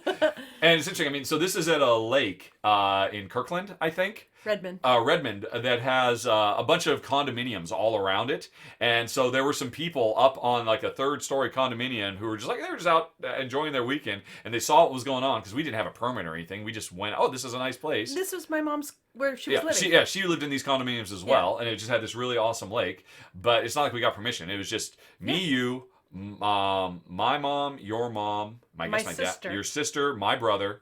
Was my dad there? I don't remember him being there. God, how could he not have been there? But I don't remember him being there at all. But I mean, well, whatever. I don't remember your mom being there either. I think it was my mom and my sister. You're right. Maybe my parents were there. Anyway, it was all very. And the lady Sherry who married us, who was a friend of your mom. Yep. And who was a minister, in some church that your mom was involved with. And so anyway, these people. They were watching, and they were, oh my gosh, what were we watching? And as I was carrying Jen back off the dock, they had run back into the house, and they found a box of rice, and were throwing rice at us, but they were too far away, and the rice couldn't reach us, as I recall. But the ducks liked it. But the ducks very much. Although no, actually, you're not supposed to give rice to ducks, are you? Probably not uncooked rice, which undoubtedly is probably what it was. Yeah. But I mean, that was.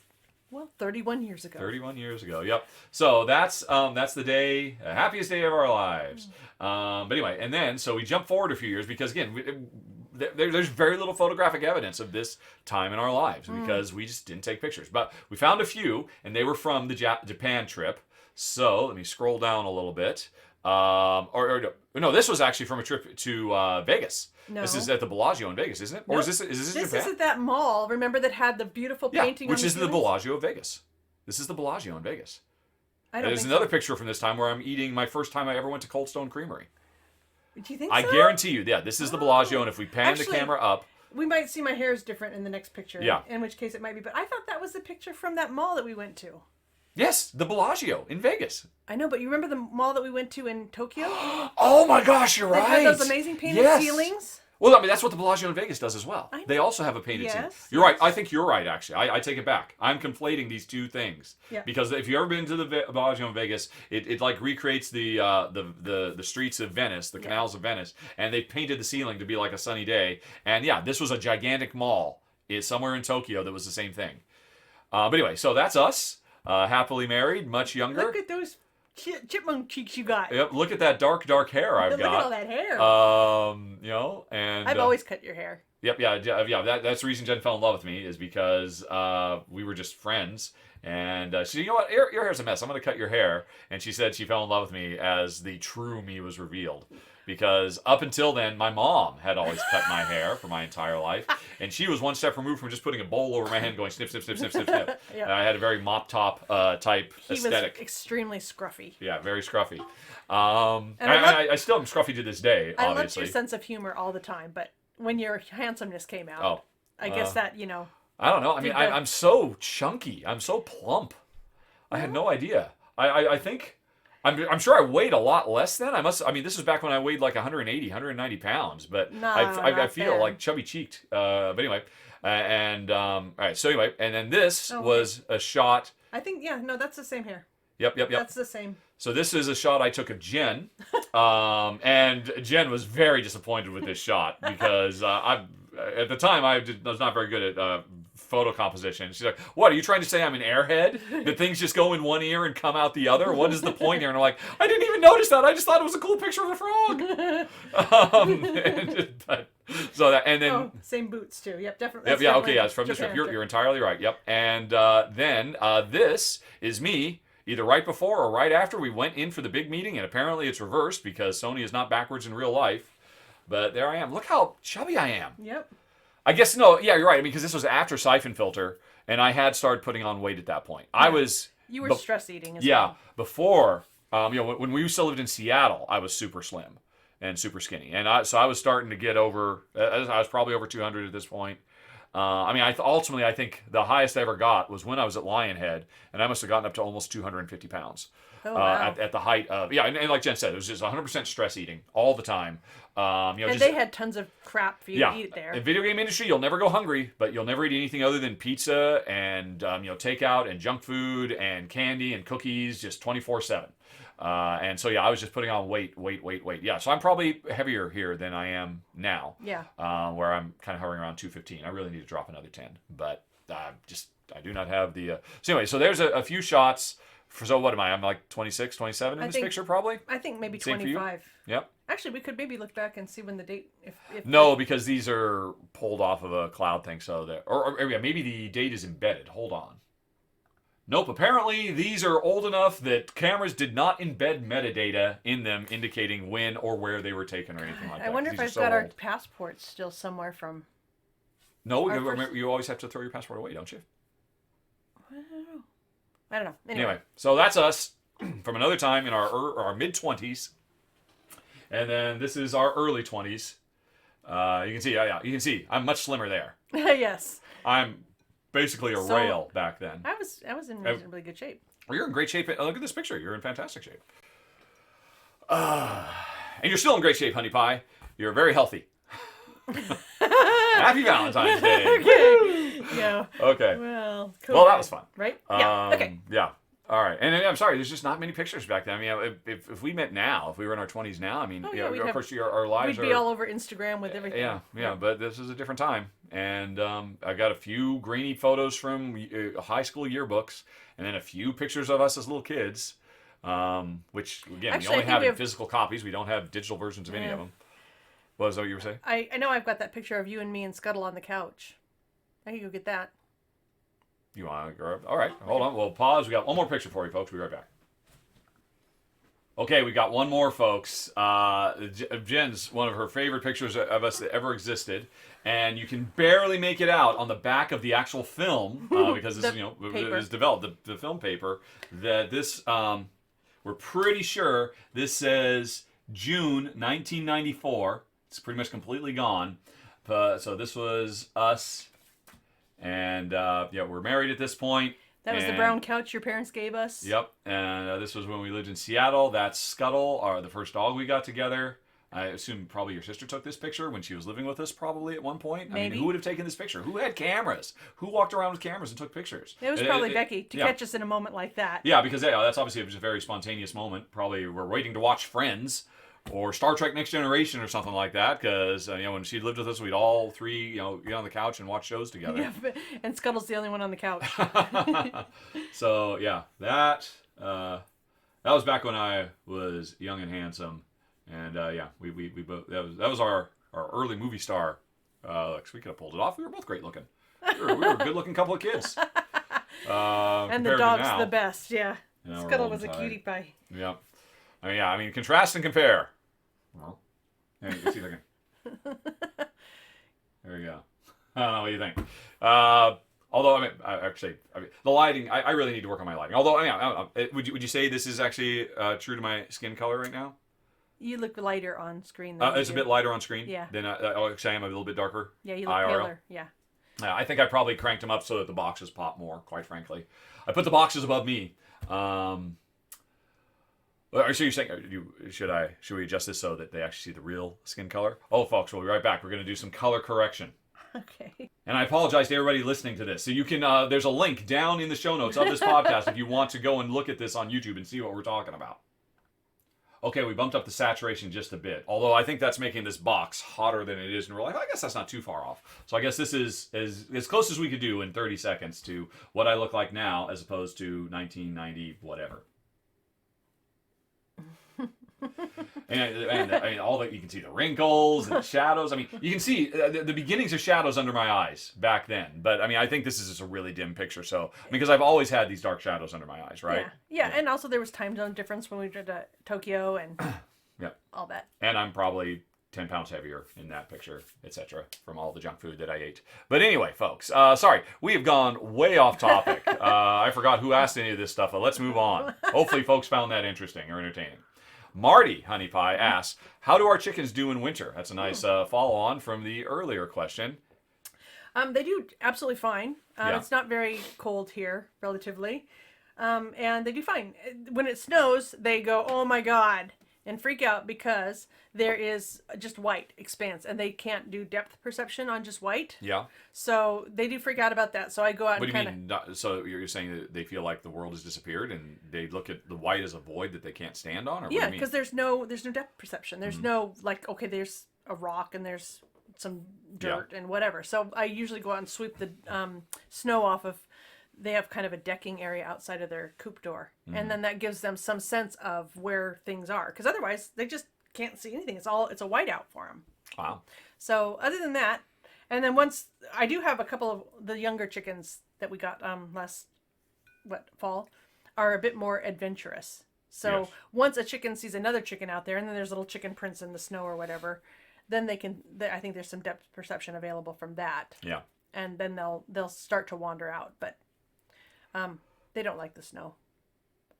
But they do better with it as long as there's some. I could sprinkle some sawdust or something on it too, and that would help. Okay. And, All right. And then follow up. How does the routine change up so they're not cooped up all the time?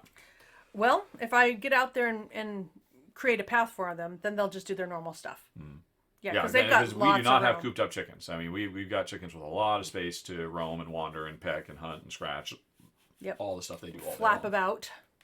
Yep. Yep. Okay, doke. Nelson says, did you have some time, weeks, months, years, between leaving the video game industry and starting as a YouTuber? And if so, what were you doing during that time?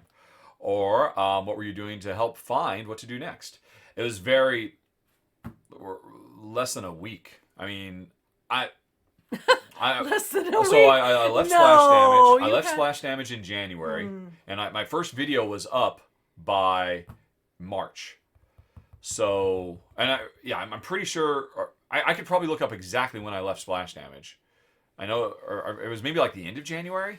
Were you doing any videos before you left? No. On the weekends or I had something? uploaded a couple of videos to YouTube. A video of Tula and Dobby playing in the snow, yeah. and I had done a few. Look, the person who is posting on this forum, who says he's Richard Ham, the developer of this game, I am appearing on video saying that that's me. So I had to do a couple of videos. I think those still exist if you go to the channel and sort by date, or maybe I got rid of those old ones. And maybe the first thing on the what is the first thing on the channel now? Now I'm curious. If I go to Rahdo.com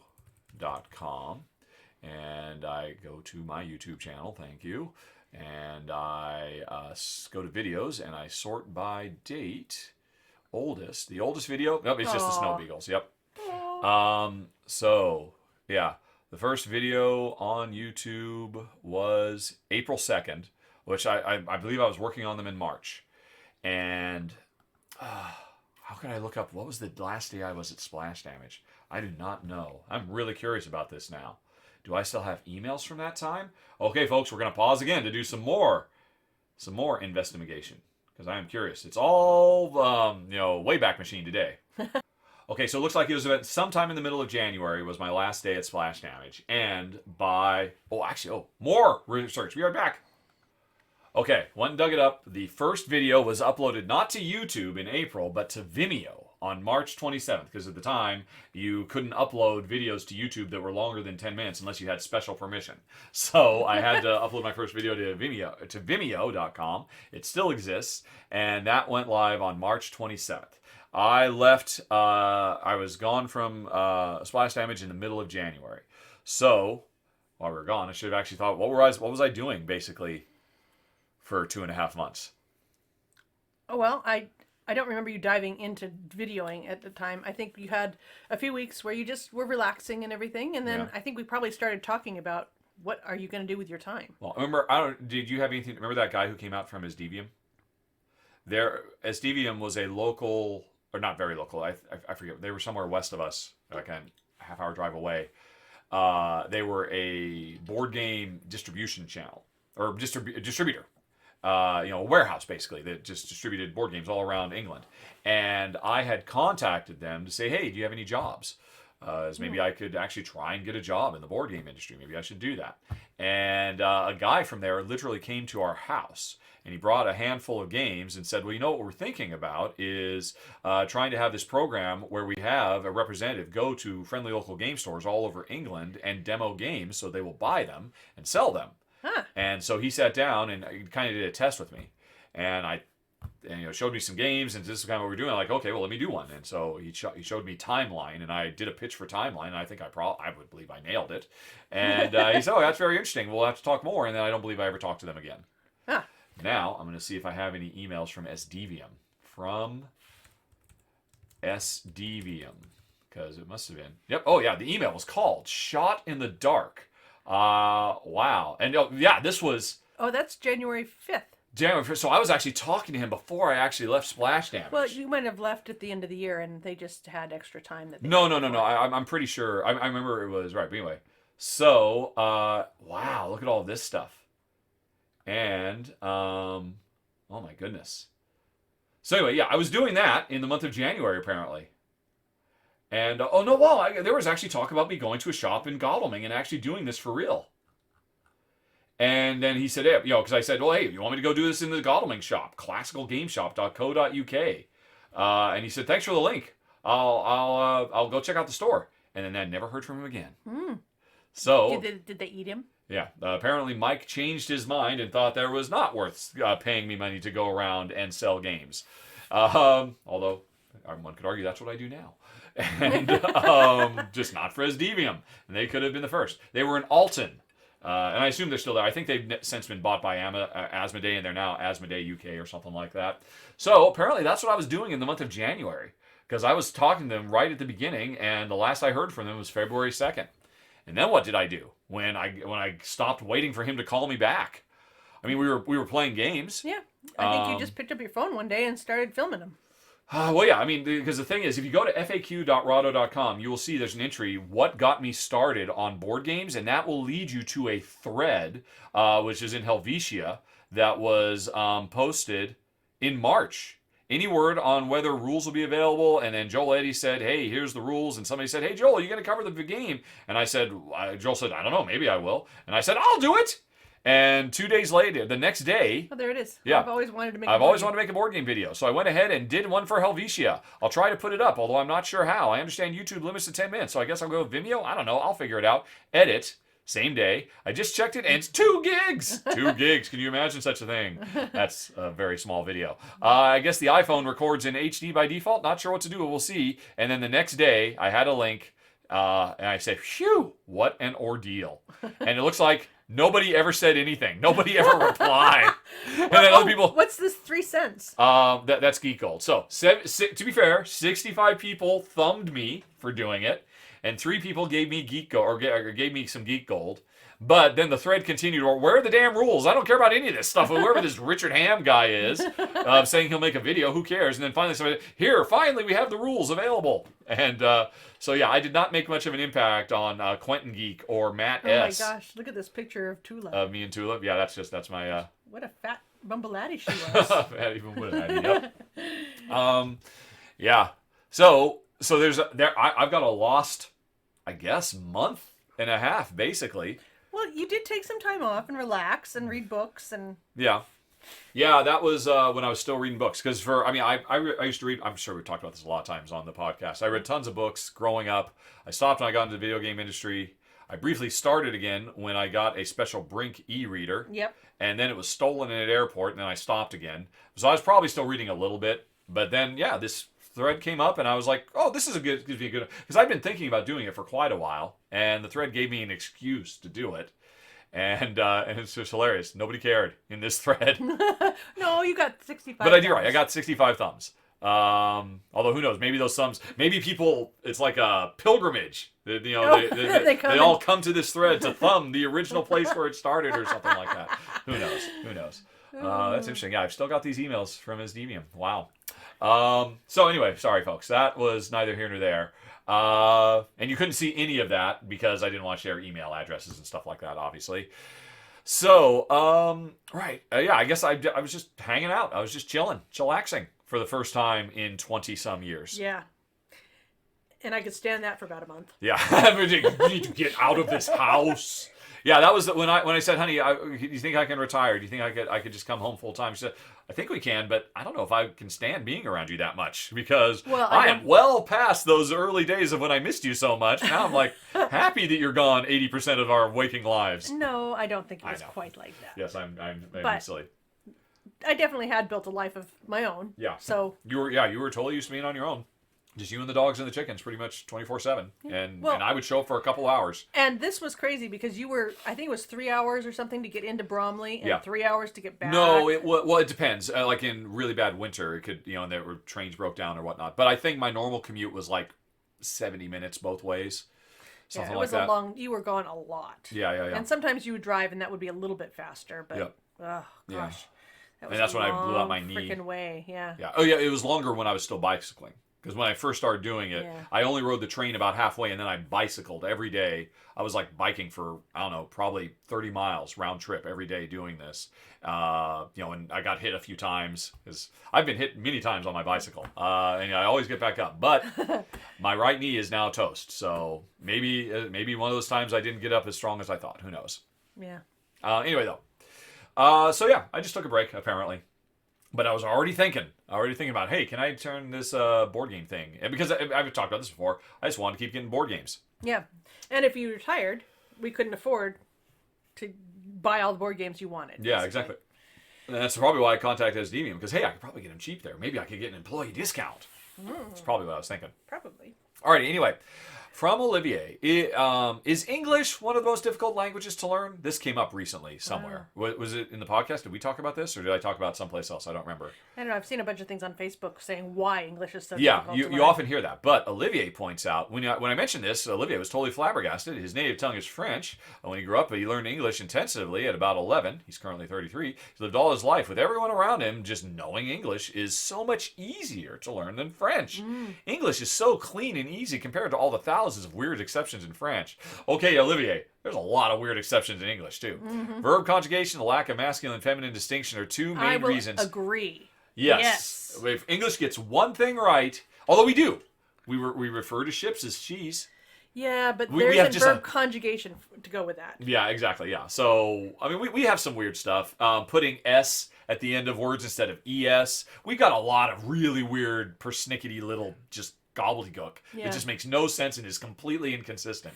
And honestly, when we started trying to learn French at one point, because we were going to do our second French road trip, and we didn't get very far, but what we saw, it seemed like it was pretty clean and straightforward and easy as far as we went. The thing is, we took a course. An online thing, that was how to have conversational French. Yes. And it was like the 20 things you need to know. To just be able to get by. Yeah. And it was not conjugating verbs and, learning every word for everything. Yeah. It was just the most important stuff. And it was like, oh, I can actually go into a boulangerie and ask for what I want now, or whatever. Yeah, it's all gone now, unfortunately, because we didn't stick with it. But or, you're in a restaurant and you're ordering and you need another minute. And so, how to say that. Yeah. Without being rude. Yep. So. See, after I mentioned that learning English was hard, Olivier had to search a bit on the internet and found something rather interesting. If you type which is harder to learn, English or French, in English, the majority of articles point to English being harder. If you type it in French, it's the other way around, with French articles saying French is harder. I'm hypothesizing that maybe people like to view their native tongue as harder to learn. Of course, learning a new language will depend on what languages you already know. Spanish and French are ridiculously easy because they're so alike. Or you're making the transition. I'm guessing those are still very much easier to learn than Mandarin, Japanese, Arabic for us English French speakers. Any thoughts? I'm sure that's true.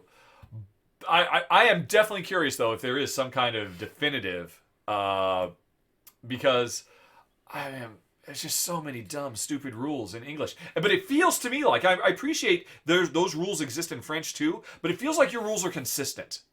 I mean, we both took German in high school and college. That's how we met, in German 102 at the University of Washington. And German is very regimented, very structured. And it just makes sense. It's almost like a programming language, quite frankly, because of the way structure works. But I'd be willing to bet there's probably some German out there listening who's just doing a spit take and saying, "What are you talking about? Look at all this crazy business in our language as well." Probably, familiarity breeds contempt, I believe, is a phrase that maybe we all share for our native tongue, perhaps. I don't know. What do you think? Well, I've been thinking about going to Costa Rica Yes. Uh-oh. This is news to me. just as a visit because I've heard so many amazing things about how beautiful it is down there. Okay. And I was thinking about trying to find a Spanish course from that same guy Yes, that you the French was. regularly hear Spanish is one of the easiest languages to learn. Yeah, but I was just thinking the same guy that did that French course. Oh, if you had a conversational Spanish? Yeah, and just doing that so we could try that. Because we did that conversational French together for a while. Yeah, we did. Yeah, we were taking it pretty seriously. We have a few phrases we can still say. I don't think I don't have any at this point. Oh, all right. I'm not gonna embarrass myself. Okay, yeah, on not camera. with Olivier listening, Yeah. obviously. Okay, yeah, and I don't know. Every time I've ever looked at any language, I mean, it's a cursory glance, but it feels like my favorite French Okay, French, she remembers one. phrase is "Je suis désolé." Je suis désolé. That's I'm sorry. I'm sorry. Je suis désolé. Je suis désolé. I mean, It sounds like you really mean it. desolate. Yes. That I've done this. Whatever it was, I'm so sorry. I love it. Okay. Alrighty. Je suis. Continuing on, Olivier wants to talk about hyphenated last names because we mentioned Jen took my last name and now officially has a hyphenated last name and has caused troubles with her passport while traveling. Olivier is surprised. In Quebec, there's a big rise in feminism, which is not what we're talking about today, and the government outlawed women from taking their husband's last name when What? marrying. Wow. So they had no choice but to keep their maiden names. And is this Since still true today? 1981. Wow. Since 1981. Oh my goodness. That's weird. Okay, at the same time, the government allowed parents to give both their last names to their children, resulting in many children, 20% of newborns at its peak, born in the 80s and 90s, to have hyphenated last name. It's now down to 10% these days. Wow, that is fascinating. Olivier's wife has a hyphenated last name, and she's never had any issue traveling anywhere, nor did anyone Olivier knows with hyphenated last names have a problem. She does find her full name longer to write, and that represents the biggest complaint. What are the issues Jen has had? Okay, well, it's not that it's a problem getting passports. It's that when you book a flight with an airline, they don't understand the hyphen. So I have to. Did I just do it under my maiden name? Did I do it on my? Yeah, it seems like they all handle it differently. Yeah. Some of them actually will recognize the hyphen. Some of them will just treat it as a blank space. Yep. Some of them will treat it as a null, and her name is literally Bumpham, one word. Yeah. And you just never know. Yep. And so you have to go through all of the iterations to find out which way it is. Is it this way? Is it this way? Is it this way? Because unfortunately, she has to use her passport, which says bump-ham. Yeah. I'm surprised your wife has never had that problem, Olivier. Yeah, because that's the number one thing on airline websites. Maybe it's because Jen is flying. Maybe the entire French-Canadian airline economy is much better about this, quite frankly, because as you say, 20% of residents at its height have these, and so we have to treat this seriously. Yeah. Because generally speaking, I guess outside of Canada, hyphenated last names are not a thing. Well, in England, there are quite a few people who have hyphenated names. Oh, really? Mm-hmm. Okay. Camilla Park Bowles, for example. But does she have a dash in her name? I don't know. Camilla Parker Bowles? I don't know. I'd have to look it up. I don't think so. I imagine there's other ones, but it's mostly airlines that has just given you grief over the years. We've almost never flown without it at some point saying, "Wait, okay, who are you? Wait, let me double check. Okay, I have to do something special." Yep. It's got a hyphen on your passport, but we don't have the hyphen in our records for you. Or whatever. So that's what happens. It's not the end of the world. It's not like we're constantly jet setting around. It's just a minor annoyance, really. Yeah. Well, and then like my medical records are all in my full name, so I have to remember when I call for an appointment at the doctor that it's not just Jennifer Ham. Yeah. But, actually, if anything, honestly, what has caused her more grief over the years is not the bump-ham, it's the Jennifer. Oh. Because when if I'm changing my name, I might as well change my first name too. Jen was born Jennifer, but she had the brilliant idea to say, I want to be a really special Jennifer, because you were named Jennifer at the height of Jennifers. Mm-hmm. When you had, like, in your high school, there were 7 Jennifers. You were Jennifer number 7 or whatever it was. And so she renamed it to Jennifer.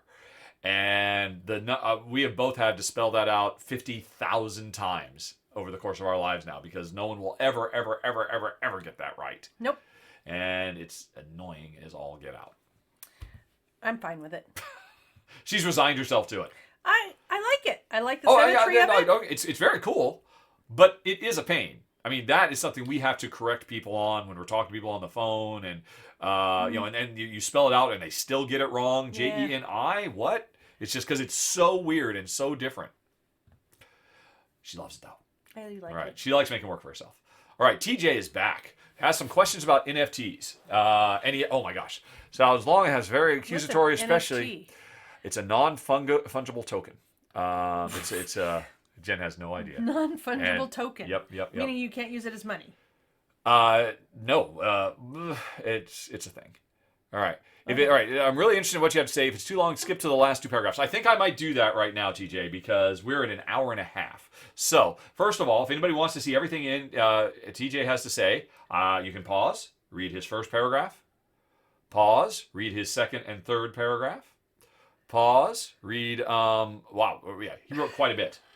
And here's the thing, TJ. I don't know. I apologize if I stepped in it. I really know nothing about this. The full extent of my thoughts on NFTs were, well, this is kind of a gut feeling I have, but I don't really have any hard. I have that video that has made the rounds. It's 2 hours long. It's in my to watch list, but it's 2 freaking hours long. I'm going to watch it. What is it? The Art of Going Down or Always Going Up or something like that? Alrighty. Right. So you're still talking about it. Okay.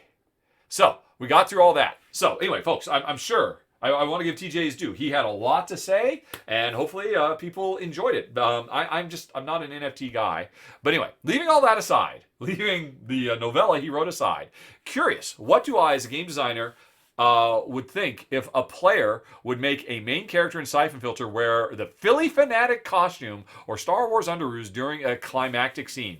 What about if they could make them wear a sign that says Rahdo is stupid or COVID is a hoax?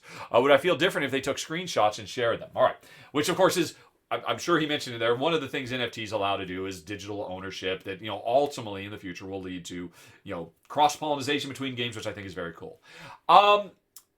Most of that I don't have a problem with, quite frankly. I guess frankly speaking, I don't have a problem with any of it, because you have to remember, I did Brink, and one of the things we were trying to do in Brink is one of my I have so many heartbreaking things that were there but not quite and didn't quite make it into the shipping game, or we had to cut, or there was bugs or whatever. One of the things is, that is a game where it's all about customizing your own character, and all the characters in our cutscenes, we don't have very many cutscenes, but all those characters are supposed to show up as customized characters. And it does work for you. Your character shows up customized. But if you're playing online with other people, the other characters in the scenes that you're in are supposed to be grabbed from the people you're going to play with. That you would pick a few people that are on your team, and those would be the people you're talking to in the cutscenes. And I loved it. And we did a ton of testing internally and where it worked, but it somehow in the final version didn't work. And and to be fair, it had the potential to completely undercut the serious message-based tone that we were going for in our cutscenes. And that certainly bothered Ed, I'm sure, our main writer, and I felt for him. But the fact that it allowed you as a player to project yourself into these scenes, and to give you a creative outlet, I thought was actually really, really cool. Don't forget, I worked on The Sims, and it drives me nuts. Days Gone, I love their photo mode. Of course, I haven't never played Days Gone, but I loved it because it was made by my friends at Eidetic. We had that exact same photo mode a decade earlier on Fable 2. And it was, we really worked hard on it. It was a system where you could, as a player, you could pause the game, move the camera wherever you wanted, take really cool dynamic shots. We used it, our testing department, we used it all the time to be able to take pictures of bugs. It was actually fantastic for that. And the way it would work, because this is a long time ago, it turns out on the Xbox 360, every Xbox Live account has a tiny little 250K bit of storage in a Microsoft cloud that nobody knows about, that exists for the sole purpose of multiplayer game developers to be able to push important stats-based updates downstream to people. And we said, and nobody's using it. As far as I know, no game ever used this. And we're like, that's big enough for a picture. That's big enough for a compressed JPEG. And so we were going to use this to allow it to go the other way. That people could snap these pictures one at a time and upload them, and they would exist online. And then people could grab them and do whatever they wanted. And that was the day the one day I called in sick. For my 2+ years working at Lionhead, and it was so dead on death's door, I had to call in sick, was the day that that feature was cut because I wasn't there and I couldn't fight for it. And we also had difficulty levels. So if you ever played Fable 2 and you thought, wow, this game is really easy, It had a hard mode, and it was awesome. And the one day I was sick was the day that they cut it. And that was the day I quit in my head. I'm like, okay, if you're going to do this to me, those two things are so incredibly important to me. And if you just wait until I'm not even there and do it behind my back, I'm counting the days until I leave. And but anyway, sorry, that's neither here nor there. But anyway, I'm a guy who loves players infusing themselves. So you ask, how would I feel about that in Siphon Filter? I think that's awesome. I admit, not really crazy about saying, saying Rahdo is stupid. Hey, that's fine. I'm not with Rahdo, whatever. COVID is a hoax. That's a problem, but that's a whole different thing. I certainly wouldn't be crazy about my games being a vector for misinformation and all of that. But I don't think, I suspect that would not be its primary use. So I think it's cool. And I do think it's worth giving players skin literally in the game. They can put their skins in the game. They can buy them. They can move from game to game. I think it's worth it. Even if there are some unfortunate offshoots. Anyway, sorry, that was neither here nor there. I got way off into the weeds there. But finally, I was wondering if we could do a whole bunch of time traveling and make Siphon Filter an NFT. Would I consider it? Jen's just looking for her words of wisdom now, folks, because Jen has nothing to say about any of this. She literally does not know what an NFT is. I looked it up. Okay. It's far too much. And just far too. don't want to know. Right. Would I consider making Siphon Filter an NFT? Are there certain conditions you'd have for it? Would you allow one crazy rich guy to own the only working? As I understand it, nobody's talking about ownership of actual software as NFT, are they? Again, my ignorance might be showing here. As I said last month, I'm really mostly I just have a basic toehold of understanding about all these things. But I mean, again, if I would love for Siphon Filter to be at the vanguard of a potential future where publishers cross-pollinate, where players can take their identity from one game from one publisher to another game from another publisher. I think that is wonderful. I think the vast majority of players, if they had all their Siphon Filter gear and they said, oh, I bought Siphon Filter in there, but they were all done with this standard NFT format, that when I go and play a Lord of the Rings game, I could run around as Gabe Logan in Lord of the Rings. I think that's awesome.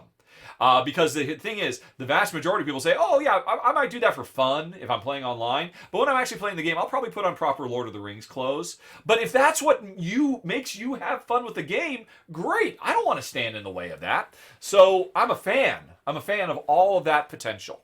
It's something I wish I could have seen more of. It's the kind of stuff I pushed for. Continuity of experience between games. It drove me nuts. I wanted Siphon Filter 2 to read your memory card if it found a Siphon Filter 1 save game on there, and I wanted to do the same thing for Fable. Although we couldn't do that because Fable 1 was Xbox and Fable 2 was Xbox 360. But I've always been excited about these kinds of meta things, and NFT is the ultimate meta. As for I'm sure if I read your long story, I mean, I guess there's something about games themselves in their entirety becoming NFTs. That seems a bit iffy, but I'll look forward to reading your email later. Okay, and now, Honey Pie, you've waited very patiently. Is it time? It's time for doggos. Oh, doggos! Yay! We don't have many. People used to send lots of pictures of doggos, but we can always rely on Nigel every month to bring us some Sky. Oh, I need to shrink this a little bit. There we go. We're a little too big. There's this Charlie. And Nigel decided, because we've mentioned in the past, how can you tell the difference between these two dogs? Charlie, a.k.a. Chompy Boy. 3 and a bit. Ear style. Crepe. Coat style. Sleek. Likes balls. Tennis. He doesn't have the other kind anymore. Dislikes fireworks. Loud noises. Okay. That's Charlie. And here's Sky. And now you put these two pictures side by side, and I'm like, okay, instantly you can see these are different dogs. Sky, the Duchess of Bork, age nearly 2, ear style, Scotch pancake, as opposed to crepe, which I guess that's a color thing. They both look like triangular Labrador pictures to me. But yeah, Sky is definitely a lighter dog. Coat style, squidgy, as opposed to sleek. Good to know. These are very technical terms. Likes chaos, dislikes pigeons. Alrighty. So there's our monthly visit from Sky and Charlie. And now Jen is making me move them up and down. Because I'm trying to see the difference. Basically, Charlie is a bit more golden. Yep. Maybe we can try. No, there's clearly is crepe and sleek coats, not just more golden. Interesting. I mean, in this picture, Skye is a lot more jowly. Yeah. But I that's mean, what I've seen Charlie's mouth is open, so I'm sure they're close to the same there. All right, so that was fun. We love them, Nigel. Keep them coming. Oh, let's see. I think Skye has a white nose. Oh no, they both have light noses. Yep, they both have light noses. Yep. Oh dear. But we'll watch for the squidgy fur as a determiner in the future. Yes. All right, then we've got something from Tim. This is a picture of Lulu, a support dog, and there is a story which I haven't read yet. This is my fiance saw our families in 2019. We weren't able to again until we went on vacation in 2021. On the way to Kentucky, we stopped overnight at their sister's in Cincinnati. His sister had an emotional support dog, Lulu, who, if you can't see, folks, is an adorable dachshund with the longest tail I have ever seen. Look at that thing. Yeah. It's like the length of the body. That's incredible. Lulu is a sweet dog, loves everyone. Got sisters. Lulu got very excited, wagging the tail so quickly that her whole butt was shaking back and forth and peed on the floor. Oh, Lulu. no. Next morning, she peed on the floor again. After sister cleans up, Lulu ran up to me, showed me the belly, got up, peed on the floor. And she never pees on the floor. So this is all from Tim. Tim just brings the pee out of her somehow. Oh. Next day, they went to Kentucky. They went to an emergency room, which turned out to be a kidney stone. Next day, saw a urologist. The day after that, the urologist removed the kidney stone. And after they went to the beach, no swimming. And finally, after that, the trip was over. Each time Lulu saw me, she hadn't seen me for a while, she ran up, wagged the tail, and peed the floor. Sometimes she rapidly licking her nose and showing me her belly. I hypothesized that her sense of smell was so good she was able to smell something was off about me, blood in my urine or something. I asked my vet about it, and she agreed it was possible. We don't know how likely. When I saw Lulu again on Christmas, no kidney stones this time, as far as I know, more pee on the floor, just like we were on vacation. She literally doesn't do this except when I'm there. What does Jen think this might be? And to be clear, we do ask vets about this. I thought you might find it interesting. Plus, Lulu is adorable. And unrelated, also it was interesting, the way they removed the kidney stone was by putting me under general anesthesia, putting a fiber optic cable up there, and shooting it with a laser. Welcome to our cyberpunk future. Wow. Nice. That is very cool. So what do you think? Did Lulu smell the stone and was just trying to communicate with his very odd and very specific behavior? Yeah. I think it's more of a dominance issue, and Yeah. she was submitting. Lulu was submitting to Tim? Yeah. Mm-hmm. So whatever, it's the way you stand over her or... The tone of your voice? Yep. You know, who knows? But I think it's a submissive issue. Yep. But All right. that I like the idea, but Yeah. since she pees even when you don't have a kidney stone. That does kind of shoot a hole in the theory, unfortunately. Although, Tim, have you seen a specialist? You might need to go back and check again, pal. Yeah, maybe. Lulu has spoken. Or peed. Or yeah. She yeah. has expressed herself. Yep. Okay, and that's it, folks. We are done with another episode. Oh, wait, nope, because they don't ask anymore. Jen's got to do her words of wisdom. Okay, Can you pause for a second and we can load this Hold on up? a second. I'm going to put it on screen. Okay, we've got it. Switching over to the browser. And this is the song from Michael Franti, Good Day for a Good Day. Why are we doing this pop song, honey pie? Oh, lately I wake up every morning with the main refrain of this in my head, and I think it's wonderful. Okay. To wake up and just decide you're going to have a good day. Mm-hmm. So it's the third paragraph down. Yeah. Today would be a very good day just to have a good day. With a little more love and a little more laughter, a little more good vibes, less disaster. Today would be a very good day just to have a good day. All day long. All day long. Okay. Words of wisdom from Michael Franti, who is actually a really great...